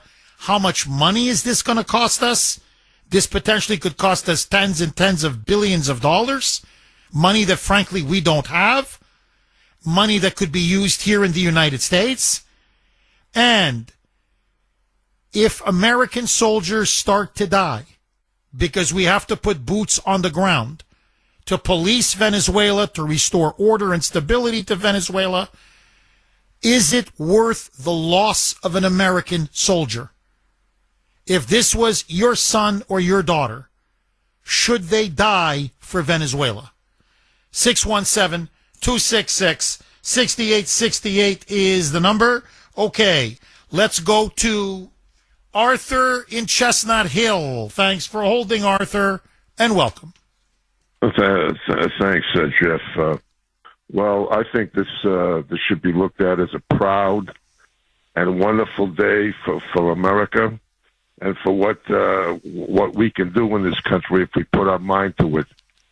For most of my life, I've heard about a war on drugs, but there was no war on drugs.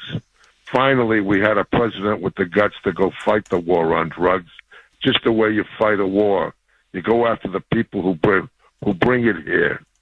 Well, I've seen so many people affected by drugs, and if you don't want to take my word for it, go down to Bellini Cass Boulevard, go down by Newmarket Square, go down by Albany Street. Go in all these cities in the country where you have all these homeless cities. Well, who do you think those people are? And that's just the people you see. Never mind the affluent families who have been stricken by the scourge of drugs.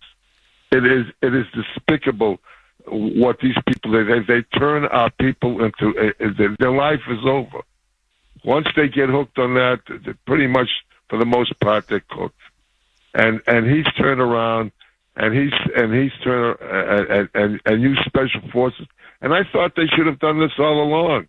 Go into the places like Colombia and go into places like Mexico and use our intelligence and go after these people. This is something that needed to stop a long time ago. And we've got so many politicians, and I'm sure they were probably all on the Democratic side because that's the most criminal enterprise in the world, taking money and getting rich off of drugs. You know, that this is why for a long time a lot of people didn't want to do anything about it because too many people were getting rich off it. But the effect it's had on this country has been devastating. And God bless Trump. This is one of the greatest things he's done. But what are we giving these people trials for? They don't deserve trials. This is terrorism. When are we going to turn around and change our laws about terrorists? We're stupid in the way we give people rights who don't deserve rights. You know, rights are for American citizens, not terrorists. And we should stop wasting our time. You know, our judicial system in this country is a joke. It's ridiculous. And if we're going to have a trial, and in New York City, what the hell are we bringing him to New York City for, to begin with? You know, we do this to ourselves all the time. We We set ourselves up for controversy, and you want to know who, and you're going to find out. And we already know they're starting to speak out about this operation. Every politician who's against it, that's a traitor. That's somebody who's making money off of it. And this is how you find out who the people are, because you're either with the drug dealers or you're with helping American children who get hooked on drugs. And I've known so many families devastated. People who had worked for me in the past. You can't imagine how families are destroyed, especially parents who are helpless to help their children. If you haven't seen it firsthand over and over again, you can't really relate to it. And it's one of the saddest things that's ever happened to this country. And God bless Donald Trump. Now, he's not going to make a Venezuela great. I mean, I hope you're right. I mean, I hope it's just the way he likes to phrase things. In other words, we're going to be in, we're going to be out. 617-266-6868 is the number. Okay, do you support Trump's decision to depose Maduro and his wife, both of whom obviously were involved in narco-terrorism and massive international cocaine trafficking, and really ran Venezuela right into the ground? Impoverished Venezuela. Maduro and his predecessor, Chavez, turned one of the wealthiest, most prosperous fledgling democracies in all of Latin America and turned it into an absolute third world hellhole. 8 million migrants fled Venezuela, not just to the United States, to neighboring countries. It didn't matter. They went to Mexico, they went to Chile, they went to Argentina, they went to Brazil. All this guy was, he couldn't export the oil because they destroyed that infrastructure and mismanaged it. But all they were able to export was people. So, by the way, I'm looking at video right now, which the media is refusing not to show, Caracas there's at least 1 million people on the streets. It is an army of people waving Venezuelan flags, chanting, cheering, Venezuela Libre, Venezuela Libre, Venezuela is free, in clear support of Maduro being ousted. So there's no love for Maduro among the Venezuelan people. There's no question. And it's not just in Miami, and it's not just in Las Vegas, and it's not just among Venezuelans all across Latin America who've been forced to leave their homeland. This is Venezuela itself. The people are celebrating, they are cheering the downfall of this communist despot and narco-terrorist. 617-266-6868. So please, I don't want to come across as cold-hearted. If I was a Venezuelan, yeah, I'd be for it. You better believe it, I'd be for it. I'm just worried about what happens next and whether ultimately this is in our interest. 617-266-6868. Deb in New Hampshire. Thanks for holding, Deb, and welcome. Good morning, Jeff, and welcome back. Happy, healthy New Year to Kuhner Country. Thank you, Deb. Happy New Year. All the best to you and your family. Thank you, kind sir. So here's the deal, Jeff, and I love you with all my heart and your wife, Gracie, in a non-sexual way, but listen up. China, Russia, and Iran have been over there in Brazil for a very, very long time. We are rooting out the illegal immigrants. We're getting them out of our country, right? But this is a geopolitical masterstroke. I don't know how you're not seeing this, or you are, and you choose not to discuss it for the sake of the show. We will have no country, Jeff. We will have no country to secure if we lose the Western Hemisphere to China and Iraq. And Russia's over there, too. I ain't so worried about him. All he wants is oil. But give me your thoughts on China and Iraq that want global dominion. They want our Western Hemisphere. This is a global geopolitical masterstroke by my president, our president. How can you not see this? Do you think that he really is a colonialist? No. This is to preserve our Western Hemisphere. We cannot have it overrun by the Chinese and the Iranians, whatever the hell they are, right? Well, look, Deb, I understand your point of view, and Rubio, I think, has been very eloquent. He's made, a very similar argument, and Hegseth has done the same, and the chairman of the Joint Chiefs, Dan Kane. I mean, look, this would be my response. It's not that I don't see it. Look, I just don't see an imperative for us to do something like this, and I'll tell you why. The Iranian regime now is on the ropes. Their economy is in free fall. Their currency is collapsing as we speak. The country now is ravaged by some of the biggest protests in decades. They're talking now that the supreme leader may be forced to leave Iran and fly to Moscow. So Iran has been shattered. Trump broke their back when he bombed their Iranian nuclear facility. Their proxies, Hamas and Hezbollah, have been destroyed. The Iranian economy now is in complete shambles. So Iran does not pose a threat to us in the Western Hemisphere. Now, Iran has been in Venezuela for 25 years. Russia has been in Venezuela for 25 years. China has been in Venezuela for 25 years. So we've managed to live with them in Venezuela for 25 years. Russia now has been severely weakened with the war with Iran. China now, because of Trump and the tariffs and the economic pressure we've put on China, China now is weaker now than it has been in years. So when you say to me, or people say to me, well, Jeff, aren't you worried about Hezbollah? Yes, but there's more Hezbollah in the United States than there is in Venezuela. The Hezbollah came in through Joe Biden through our southern border. So if we're going to fight Hezbollah, forget Venezuela, fight him here. China has bought up so much of the United States. Forget Venezuela. They own half of Congress. They're snatching up farmland right near military bases.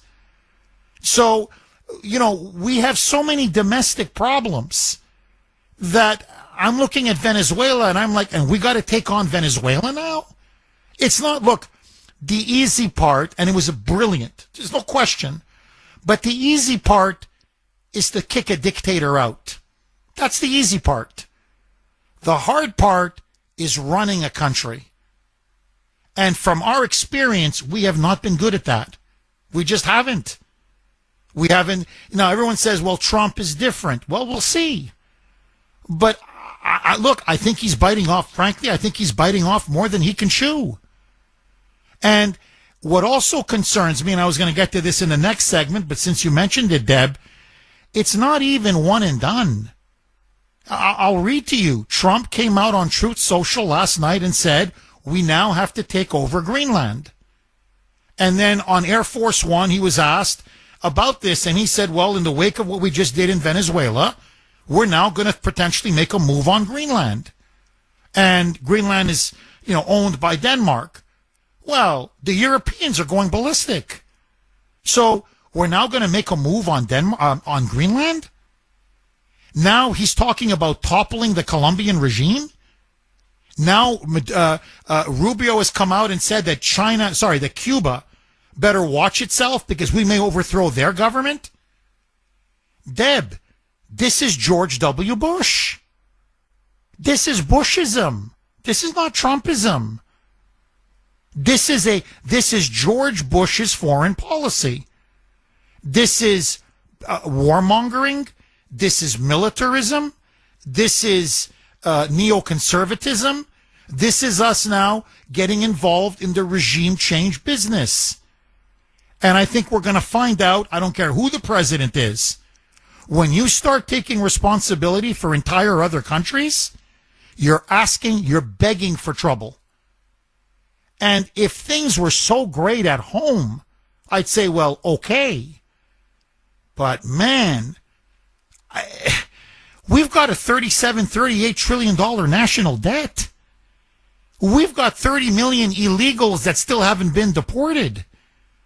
We've got a cost of living crisis that has now cost the Republicans, what is it now, 3 elections?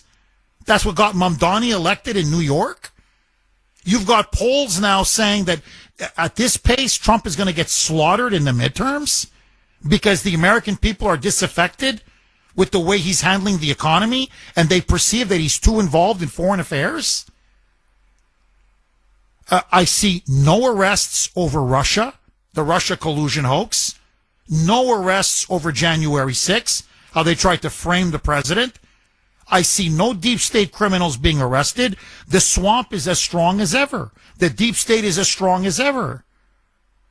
So all I'm saying is, honestly, I did not vote for us to take over Venezuela. Now, as a Venezuelan, I'd love it. As an American, what's in it for me? Well, Hezbollah, yeah, but we have Hezbollah here. Well, China, yeah, but they've been there 25 years. Russia, they've been there 25 years. So what has changed that all of a sudden we had to make a move on Maduro? And so far I haven't heard a compelling reason from this administration why we had to do this now. Why now? Like what has changed in the last 2 months that this has now become such a prerogative? Now, I was for blowing up the boats. Blow up the boats. I don't care. I don't want drugs coming in. But we went from blowing up the boats to blowing up the country. And now we're running the place. Okay, just give me a couple of minutes, and then I want to go right back to the phone lines. So, President Trump now, it's very clear, is laying down the Trump corollary to the Monroe Doctrine. It's very clear this is a new foreign policy doctrine that we are seeing born in front of our eyes. And the Monroe Doctrine has been a pillar of American foreign policy, as most of you know, for centuries. And in one line, the Monroe Doctrine says that the Western Hemisphere is America's backyard. It is our sphere of influence, and we will not allow any other great power, whether it be a European great power or China or whoever, to ever dominate or violate our sphere of influence. What Trump is now doing, and he's calling it the Donroe Doctrine, after Donald Trump, the Donroe Doctrine is the Western Hemisphere will not just be a sphere of influence.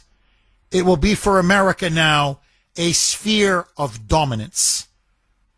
That we are going to have stable countries, hopefully prosperous democratic countries, in which every other foreign power is going to be eventually pushed out, and the United States will be the preeminent, decisive leader and power in the entire Western Hemisphere.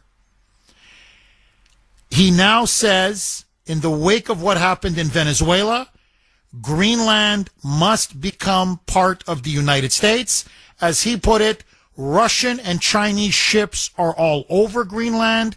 He's now given an ultimatum to Denmark. Hand it over. We'll pay you cash, a cash offer, but we want Greenland and we want it as soon as possible. He then threw down the gauntlet regarding the socialist, really narco-terrorist that's running Colombia. He's a Marxist, an ally of Maduro, an ally of communist Cuba. By the way, that's where most of the cocaine is made. It's not in Venezuela, it's in Colombia. And they process it, and then Venezuela is the one that traffics it, but much of it is made in Colombia. Listen now to President Trump, asked by a reporter, just a few days before the U.S. military operation that ousted Maduro, Trump told the Colombian president to watch his rear end. I'm cleaning it up a little bit because he could be next. Well, after Maduro was deposed, the media asked, are you doubling down on that? Are you telling the Colombian leader that he could be toppled as well? Listen to Trump's response. Roll cut 8, Mike. So in response to the United States taking sanctioned oil from Venezuela, Colombian President Gustavo Petro criticized the United States by saying, well, the Southwest is stolen land and that it should be returned to Latin America. I just wanted to know what your response to that is. Well, he has to watch because, he's got drug factories. They make cocaine in Colombia. And he's no friend of the United States. He's very bad guy. And he's got to watch his ass because he makes cocaine and they send it into the United States of America from Colombia. We love the Colombian people. I love the Colombian people. They're great people, energetic, smart, great. But their new leader is a troublemaker, and he better watch it. He better close up those cocaine factories. They have at least 3 major cocaine factories. We know where they are. He better close them up fast, yeah. So basically, he's throwing down the gauntlet. You could go the way of Maduro. And just like we toppled that regime, we may just topple the Colombian regime. Now, it went from Venezuela, Colombia. The linchpin is communist Cuba. Okay, that's always been the linchpin for Marxist revolution all across Latin America. So the question then was, well, okay, if Maduro falls, and then the Colombian Marxist strongman falls, ultimately, do you want to get rid of the regime in Cuba? Listen now to President Trump saying, if I were the communist leaders of Cuba, I would be very worried. Roll cut 14, Mike. Is there a message here for Cuba and Diaz-Canel? Well, Cuba's an interesting case. Cuba is, not doing very well right now. That system has not been a very good one for Cuba. The people there have suffered for many, many years. And I think Cuba is going to be something we'll end up talking about because Cuba is a failing nation right now, very badly failing nation. And we want to help the people. It's very similar in the sense that we want to help the people in Cuba, but we want to also help the people that were forced out of Cuba and living in this country. So, in other words, the model of Venezuela could be applied to Colombia and now could be applied to Cuba. Listen now to Marco Rubio, because he then stepped up to the podium after Trump spoke. As you know, Rubio is a Cuban American, has been itching to get rid of the Castro regime or the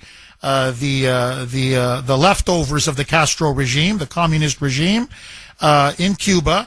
And now he's throwing down the gauntlet saying, yeah, if I'm in Havana, I would be very worried right now. Roll cut 16, Mike. I just gave you a statement a few minutes ago about, when the president speaks, you should take him seriously. Suffice it to say, Cuba is a disaster. It's run by incompetent, senile men, and in some cases, not senile, but incompetent nonetheless. It has no economy. It's in total collapse. And by the way, they were, all of the guards that helped protect Maduro, this is well known, their whole spy agency, all that were full of Cubans.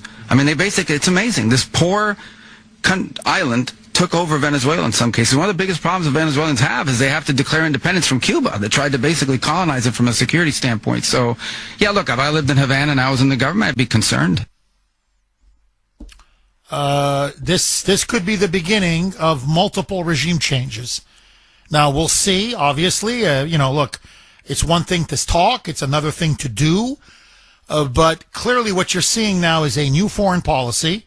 The Trump corollary, the Donroe Doctrine, the Trump corollary to the Monroe Doctrine. And basically now he's got Cuba on notice, Colombia on notice, Greenland on notice. Now, to me, this is Bushism. You can call it whatever you want, dress it up how you want. We're in the regime change business. We're in the nation building business. And we're in the war business.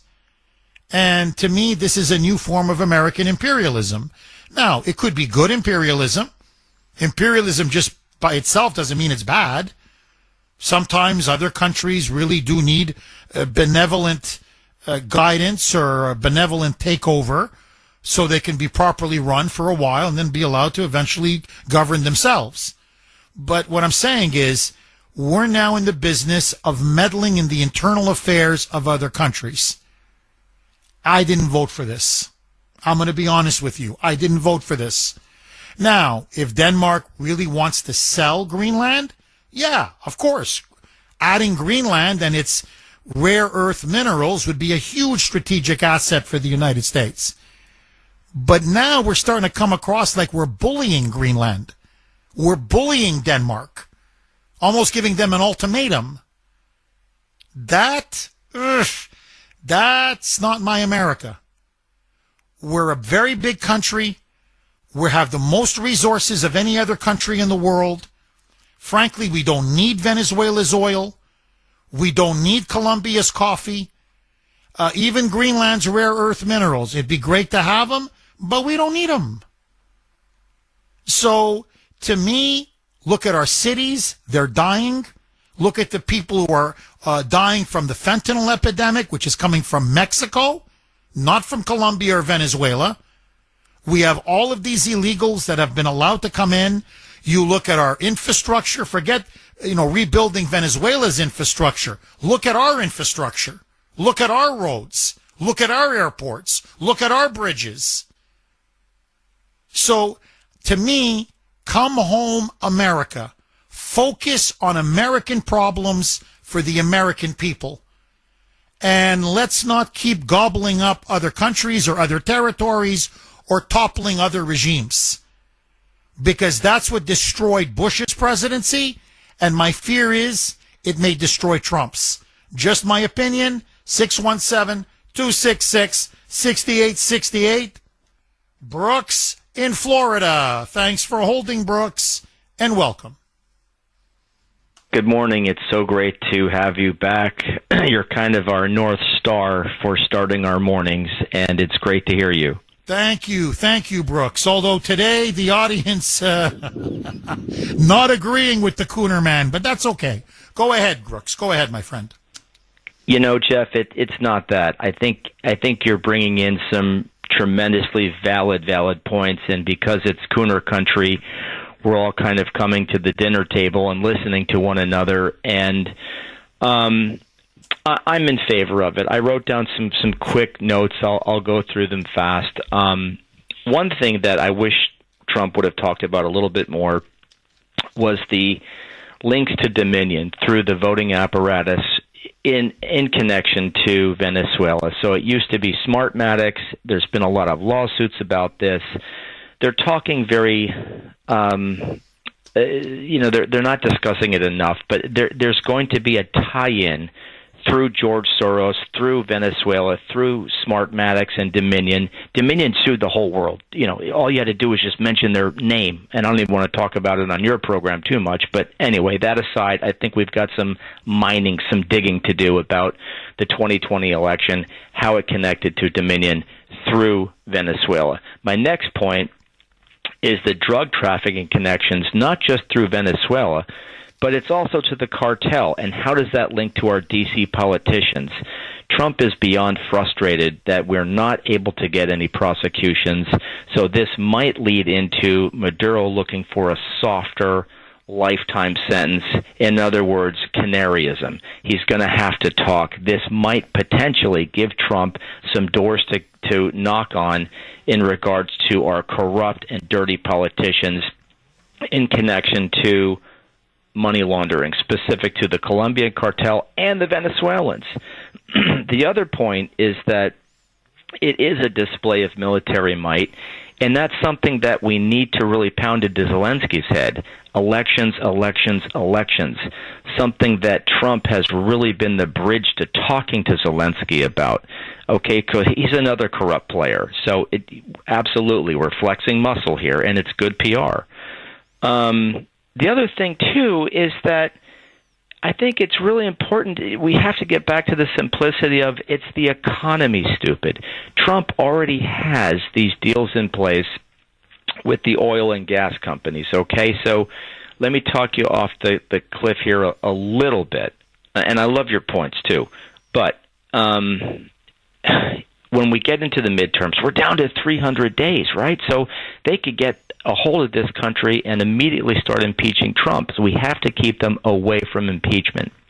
We have to keep the Democrats away from getting the control of the House.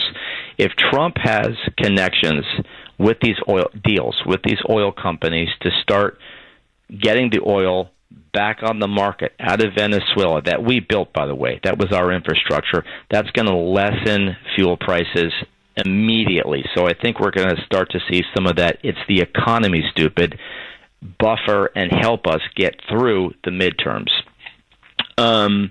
Our friend Arthur from Arthur talked about it, which is the American pride and the war on drugs, and I thought he did a great little piece on that. And anyway, so those are my talking points. I would love to hear your feedback. Well, Brooks, first of all, honestly, I think you should be running Trump's communications shop, because I think the arguments that you're making are good arguments. The one about Dominion and how they were running things from Venezuela in the 2020 election, that is extremely important. That is extremely important. That to me is something that if you could break that wide open, then again, I'd have to have second thoughts about my opposition to this. Number one. Number two, I thought your other points as well are very, very good. They're excellent points. Now, look, we'll see. How do I say this? This could either go two ways. It's either going to go very well, which obviously is what Trump is banking on. And if it's a relatively smooth transition and we can get our experts in and get the oil companies in quick and modernize and, basically renovate and rebuild their oil infrastructure and get the oil flowing out of the ground fast, that will have an impact on global energy prices. And Trump will say, you see, I told you so. And I think Trump would then turn around and say, look, we have the United States, which has some of the biggest reserves of oil and natural gas. Now we also have Venezuela, essentially in our sphere of influence, under our influence, control, if you want. And they have the largest reserves of oil in the entire world. It's heavy oil. It's not light or refined oil like you see in Saudi Arabia or the Middle East, where you just, I don't want to oversimplify it, but it's almost like, boom, you pump it out of the ground, it's almost ready to go. Venezuela has a lot of oil, more even than Saudi Arabia. It's heavier oil. You got to refine it more, so it's a little more expensive to extract and refine. But the fact is, they have the largest deposit of oil reserves in the world. In the world. By the way, how the hell can you have a poor country with that much oil? Like, to show you how incompetent and destructive communists are. It's liquid gold, man. Look, I'm not a fan of the Saudis or Qatar or the UAE or Kuwait. I think these are primitive medieval civilizations. But even those primitives are not so primitive as these communists. Say what you want. People in Saudi Arabia are rich.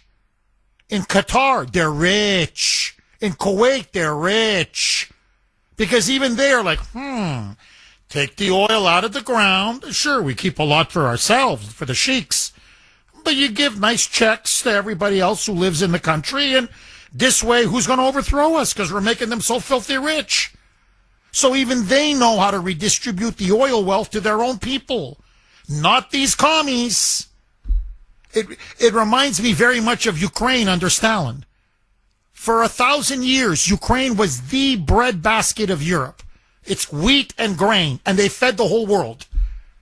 By the time the communists are done in 3 years, there's famine in Ukraine, food shortages, grain shortages. They're importing wheat and grain.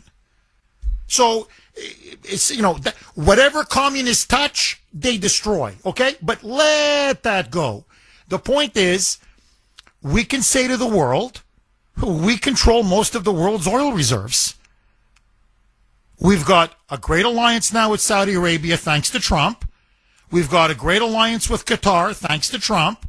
We've got Venezuela's oil reserves that our oil companies are now directly drilling out of the ground. And we've got all the oil here in the United States. So that will give us tremendous influence on the world stage. There's no question.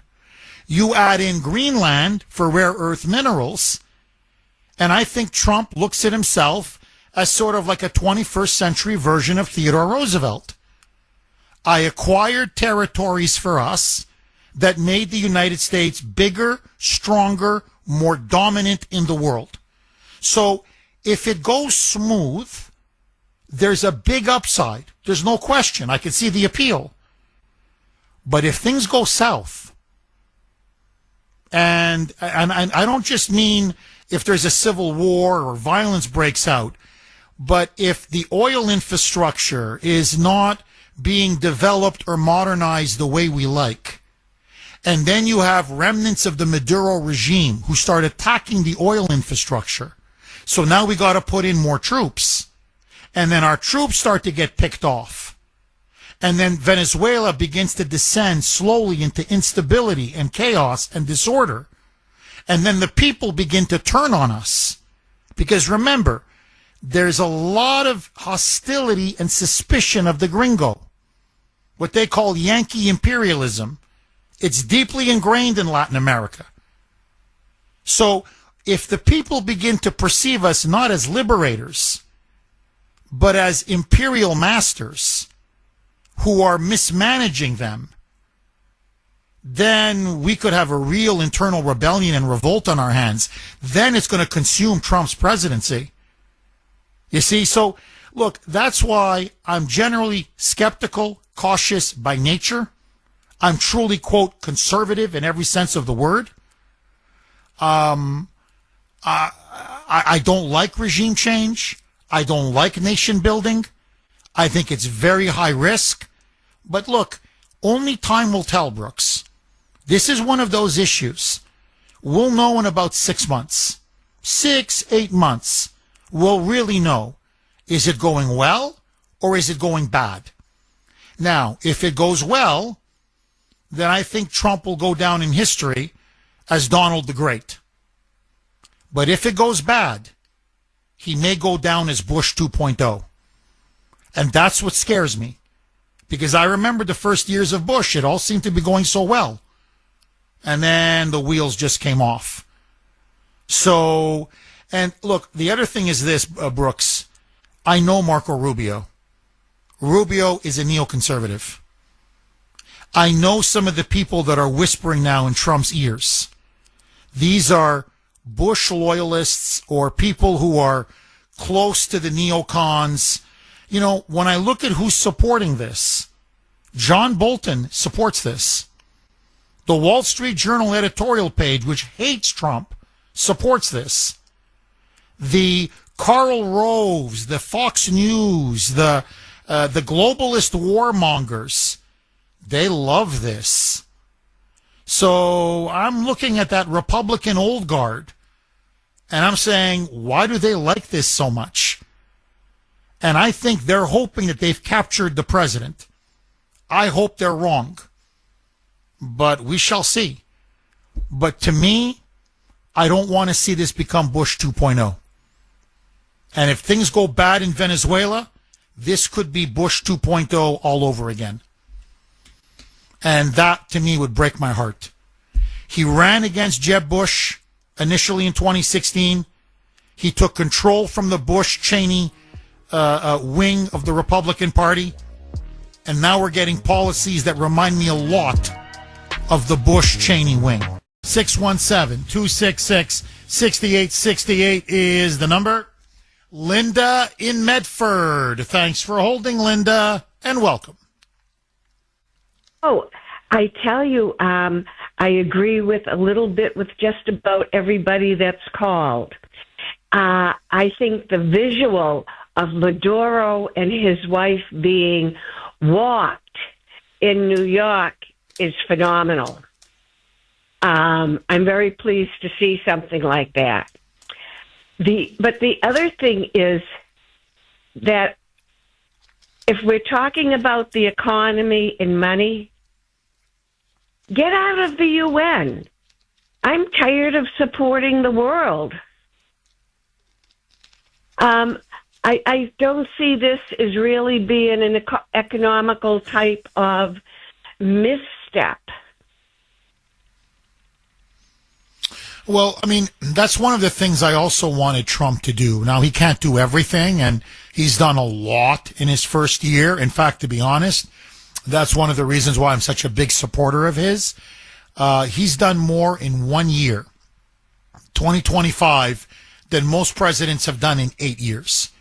So he's got, a record amount of achievements and accomplishments. And I think his second year is going to even be stronger than his first year. But one of the things, Linda, that I've wanted Trump to do is to cut foreign aid. Because I agree with you. A, we should be out of the UN.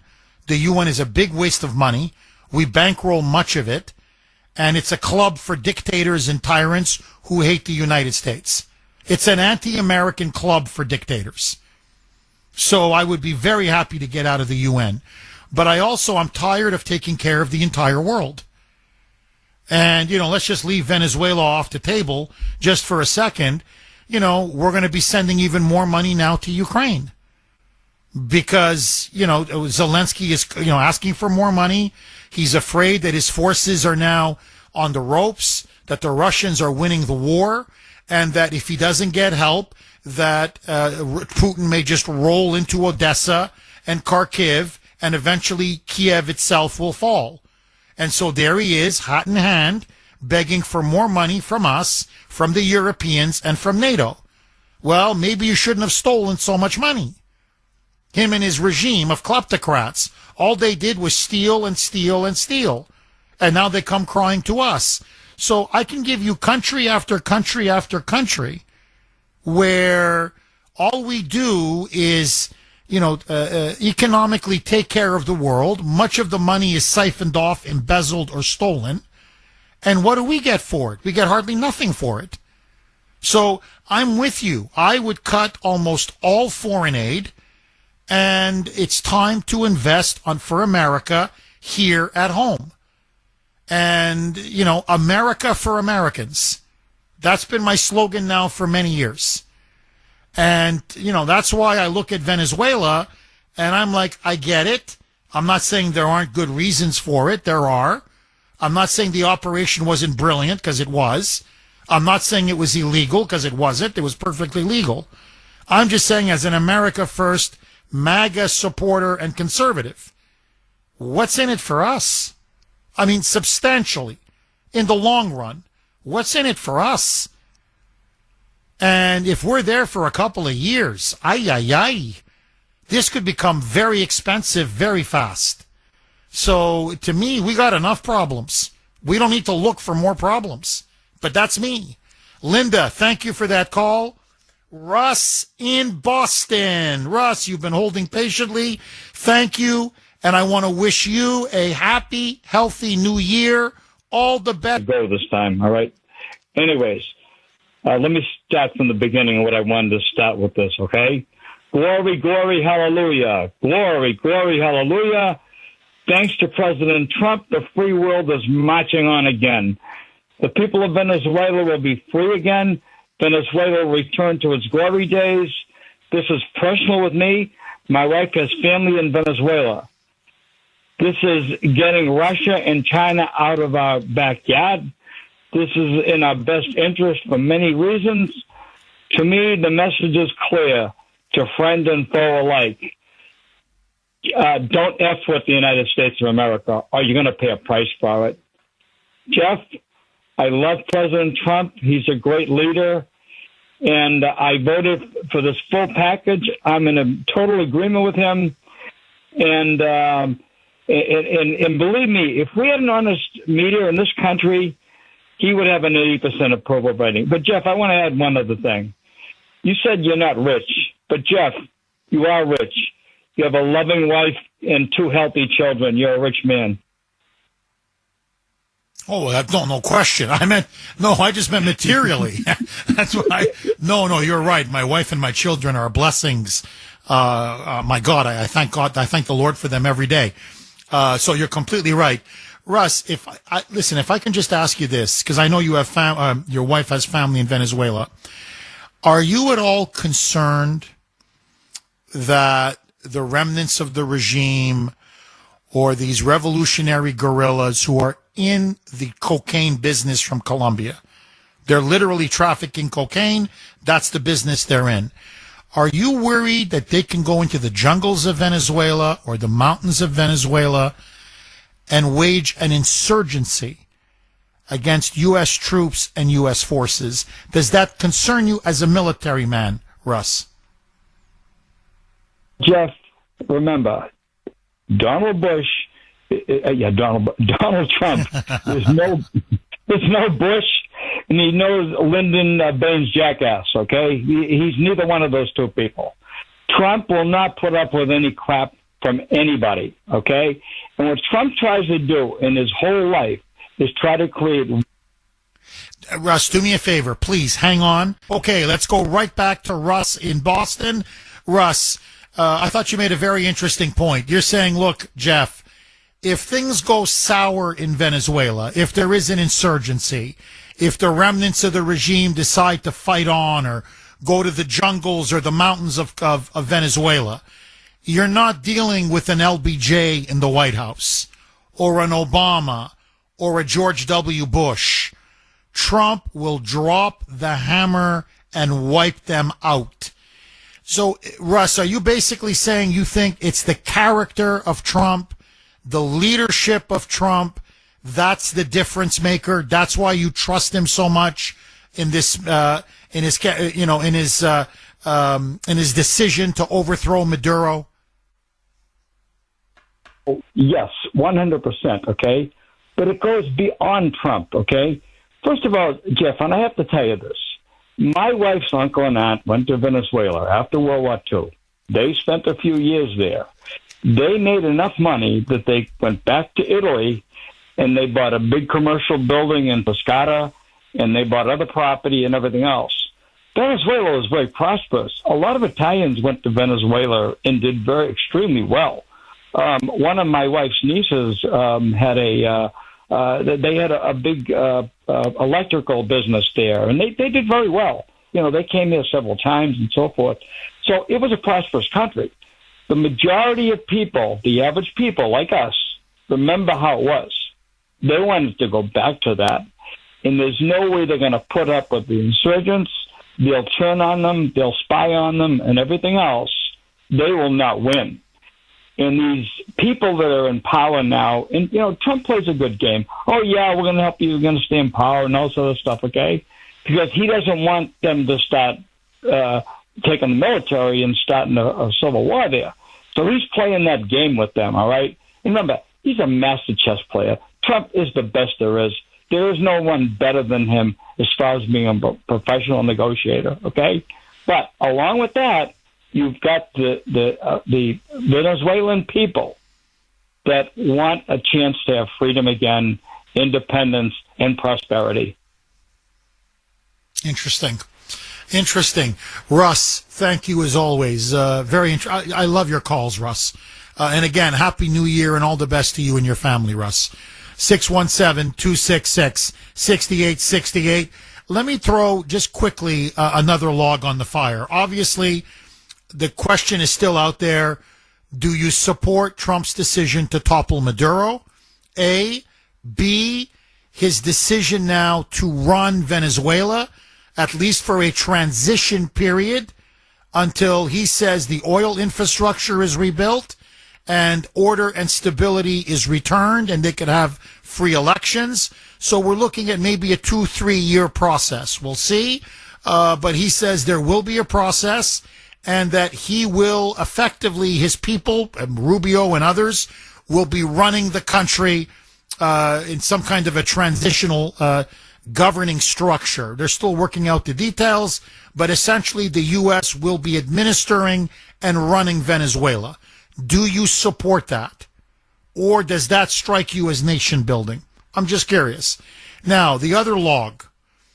What do you think now about this new Trump doctrine, the Donroe doctrine, his corollary to the Monroe doctrine of American dominance in the Western Hemisphere? That after the overthrow of Maduro, he's now putting Colombia on notice. He's putting Cuba on notice. He's now told Denmark, we want Greenland, hand it over. We'll pay for it, obviously. But we need Greenland. We want Greenland. Do you support this? Or does this strike you as imperialism, as Bushism, as neoconservatism, and in a way, as a sense, even almost globalism. Are we now in the regime change imperialist business? And is this what you voted for? 617-266-6868. Lines are jammed. Hugh in Bedford. Thanks for holding, Hugh, and welcome. Hello, Jeff. Hi, Hugh. Hey, listen, I just wanted to tell you about something that happened this weekend in Boston. Hugh, can you do me a favor? Hugh, we can barely hear you because of the radio. Can you turn your radio down? Okay, can you hear me now? Yes, loud and clear. Go ahead, Hugh. Anyway, in the Beehive Bar, there was a Venezuelan band this weekend. My daughter's an accomplished singer, and she went in there to see it, and in the middle of the show, the Venezuelan band stopped and thanked Donald Trump for what they've done in their country. And no one clapped except my daughter and her girlfriend. There were 50 or 60 people there. So anytime you think that things are American, they're not in Boston. It's as bad as it is in New York. I don't know where these people come from or what they think. They woke up this morning, there were no bombs on their doorstep, the water was on, they got a hot shower, and they drove to work in a peaceful country, and they can't appreciate it. It's very sad. And those two girls were mortified that no one clapped for that Venezuelan band. Well, you know, Hugh, that's the most disgusting thing of all, because when you look at, they're eating out of trash cans in Venezuela. Right. And I'm not saying, one person here, one person there. I'm talking, you go to Caracas or some of the other cities. It is a common sight to see ordinary people who used to have jobs, who used to have a home or an apartment or car or, whatever. They were working middle class, but they had a life.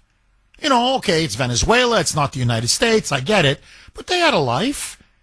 And then Chavez and Maduro came to power, and they're eating out of trash cans and garbage bins. 8 million of them fled the country because of mass poverty and starvation. And these moonbats can't even say, yeah, good for the Venezuelan people. Bravo, bravo. They don't have to live under this misery and oppression. And Hugh, I got to tell you, and I'm going to talk about it on tomorrow's show, believe me, what's scaring me is what we're seeing here in places like New York with Mamdani. Now there's even more. I got stuff for all of you tomorrow regarding now what they're planning to do here in Boston and in Massachusetts. They admire Maduro. He's comrade Maduro. He's victim Maduro. He's martyr Maduro. The left is saying free Maduro. Like, I don't know what, like he's Nelson Mandela or something. This butcher, this mass murderer. So this is what I mean. There's a Marxist, communist, revolutionary sickness. You can see it in the air. And it's infecting city after city. And Hugh, my big worry is that we're going to have our own Maduro take over the White House one day. And when that happens, we're in big trouble. To me, that's the thing we have to stop. But no, I wish I could say I'm surprised, but I'm not surprised. No, they're acting like, really, they're acting, it's not just Massachusetts or Boston. It's Chicago, it's L.A. Did you see Hollywood? Hollywood's, they got to impeach Trump. Impeach him for what? For what? You have all these idiot Democrats. Impeach. It's illegal. What law did he break? What was illegal about what Trump did? Now, whether it's in the national interest or not, that's a different discussion. But what was so illegal about it? Nothing. Literally nothing. If this is Trump derangement syndrome, and I'm telling you, Hugh, it's sick. It's sick when you have people from a third world country telling you, thank you, our people are no longer going to live in squalor, poverty, and misery. and you can't even muster a little clap of the hand. That's pretty sick. I mean, that's sick. Hugh, am I wrong? Did we lose Hugh? And registered nurse. Go ahead. I'm sorry, Hugh. Go ahead. My daughter's a very accomplished singer and registered nurse, and she came home and she said, Dad, I was mortified that no one in that room could clap for that Venezuelan band that was pouring their heart out on the stage to say to the American people, thank you, thank you. And there were only 2 patriots in the room, 30-year-old nurses. It's very sad, and I don't know where these people come from or who educated them or who they work for, but in the words of Hillary Clinton, the U.S. government will be the... Hugh, thank you very, very much for that call. I appreciate it, Hugh. Okay, let's go to Dave, our Western PA constitutionalist correspondent near the Pittsburgh area in Pennsylvania. Dave, Happy New Year, my friend. How are you?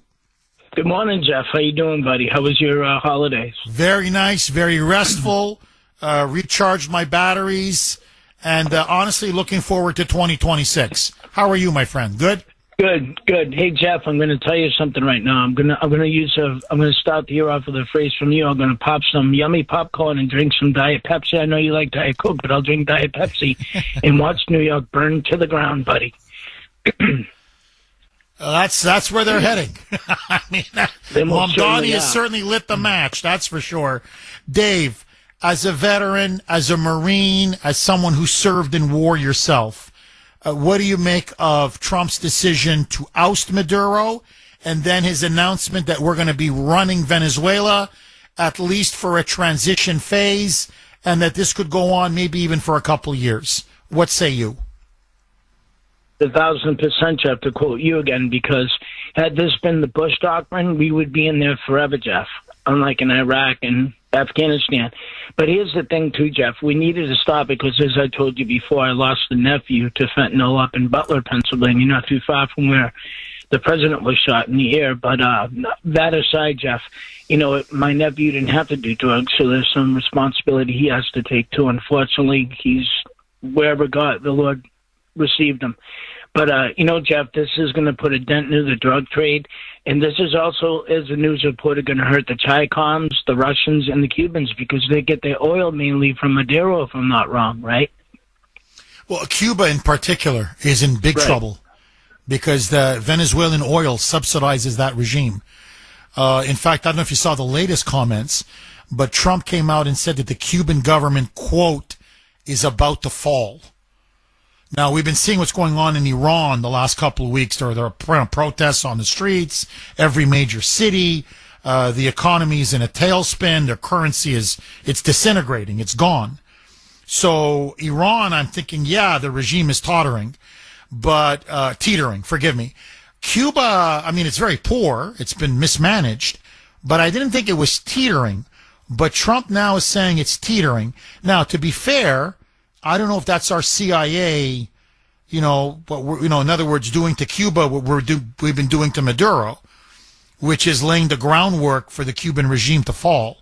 So we'll see. But I think this could be the first of many dominoes. I think you may see Venezuela, Cuba, and then Colombia fall. And if that happens, massive blow to the left. The Marxist left will have been dealt one of the greatest blows in the Western Hemisphere in the last 100 years. One more point, and I'm going to be honest, I'm not a big fan of the CIA, neither are you, because most of them is deep state. You got good ones and bad ones, like the FBI. But, Jeff, here's the point, too. I feel a lot more comfortable with the CIA where they're at now under Trump than where they were in previous administrations, obviously, because other administrations up till Reagan were always deep state. You know what I'm saying, Jeff? So I don't totally trust the CIA, but I'm glad that they're in under Trump and that we have a good leadership in the CIA that's going to cut this deep state crap out. How do you feel, Jeff? I hope so. I hope so. Look, the CIA was pivotal in the overthrow of Maduro. Apparently, they were operating inside the country now for several months. We suspected it, obviously, but they confirmed it. And apparently, they were able to get a couple of moles. They had people within Maduro's inner circle. I don't know if they bribed them. I don't know if they promised them something. I don't know if they, used some people who may have felt insulted or mistreated by Maduro, whatever it is. But we had people within Maduro's inner circle who had turned on Maduro. They were basically our moles, and they were feeding us information down to when he ate, what he had for dinner. I'm not kidding. When he went to bed, when he went to the bathroom, his travel schedule, his entire routine, his wife, him, everything. They knew the details of his compound. They knew the details of his bedroom. They knew the details of that steel reinforced safe room that he had in case, we launched a raid. And so they recreated it here in the United States. And Delta Special Operations Forces kept doing, test run after test run after test run. That's why the operation was so smooth, because there had been so much planning ahead of time. And we had so many details because the CIA penetrated Maduro's inner circle. So at the bare minimum, Dave, he's made the CIA competent again. Our CIA was an international laughingstock, under Obama, under Biden, frankly, even under Bush, under Clinton. No, we're involved in operations and they're toppling governments. And they're clean, precise, effective, decisive operations. So, look, from a military point of view, this was brilliant. This was brilliant. I think what everybody's nervous about is what comes next, what happens next. And let's just keep our fingers crossed. Dave, as always, thank you very much for that call. Bruce in Florida, I hate to do this to you. I've only got 1 minute left. The floor is yours. Go. Okay, Jeff, you mentioned, I turned on late, you mentioned the Trump's corollary to the Monroe Doctrine. Yes. There was another corollary of one Theodore Roosevelt. And in that corollary, Theodore said that the United States can operate as an international police power in Latin America. And one of the things it was supposed to prevent is debt collection from foreign powers. Now, China is very active in... Mike, you couldn't give the guy another 20 seconds?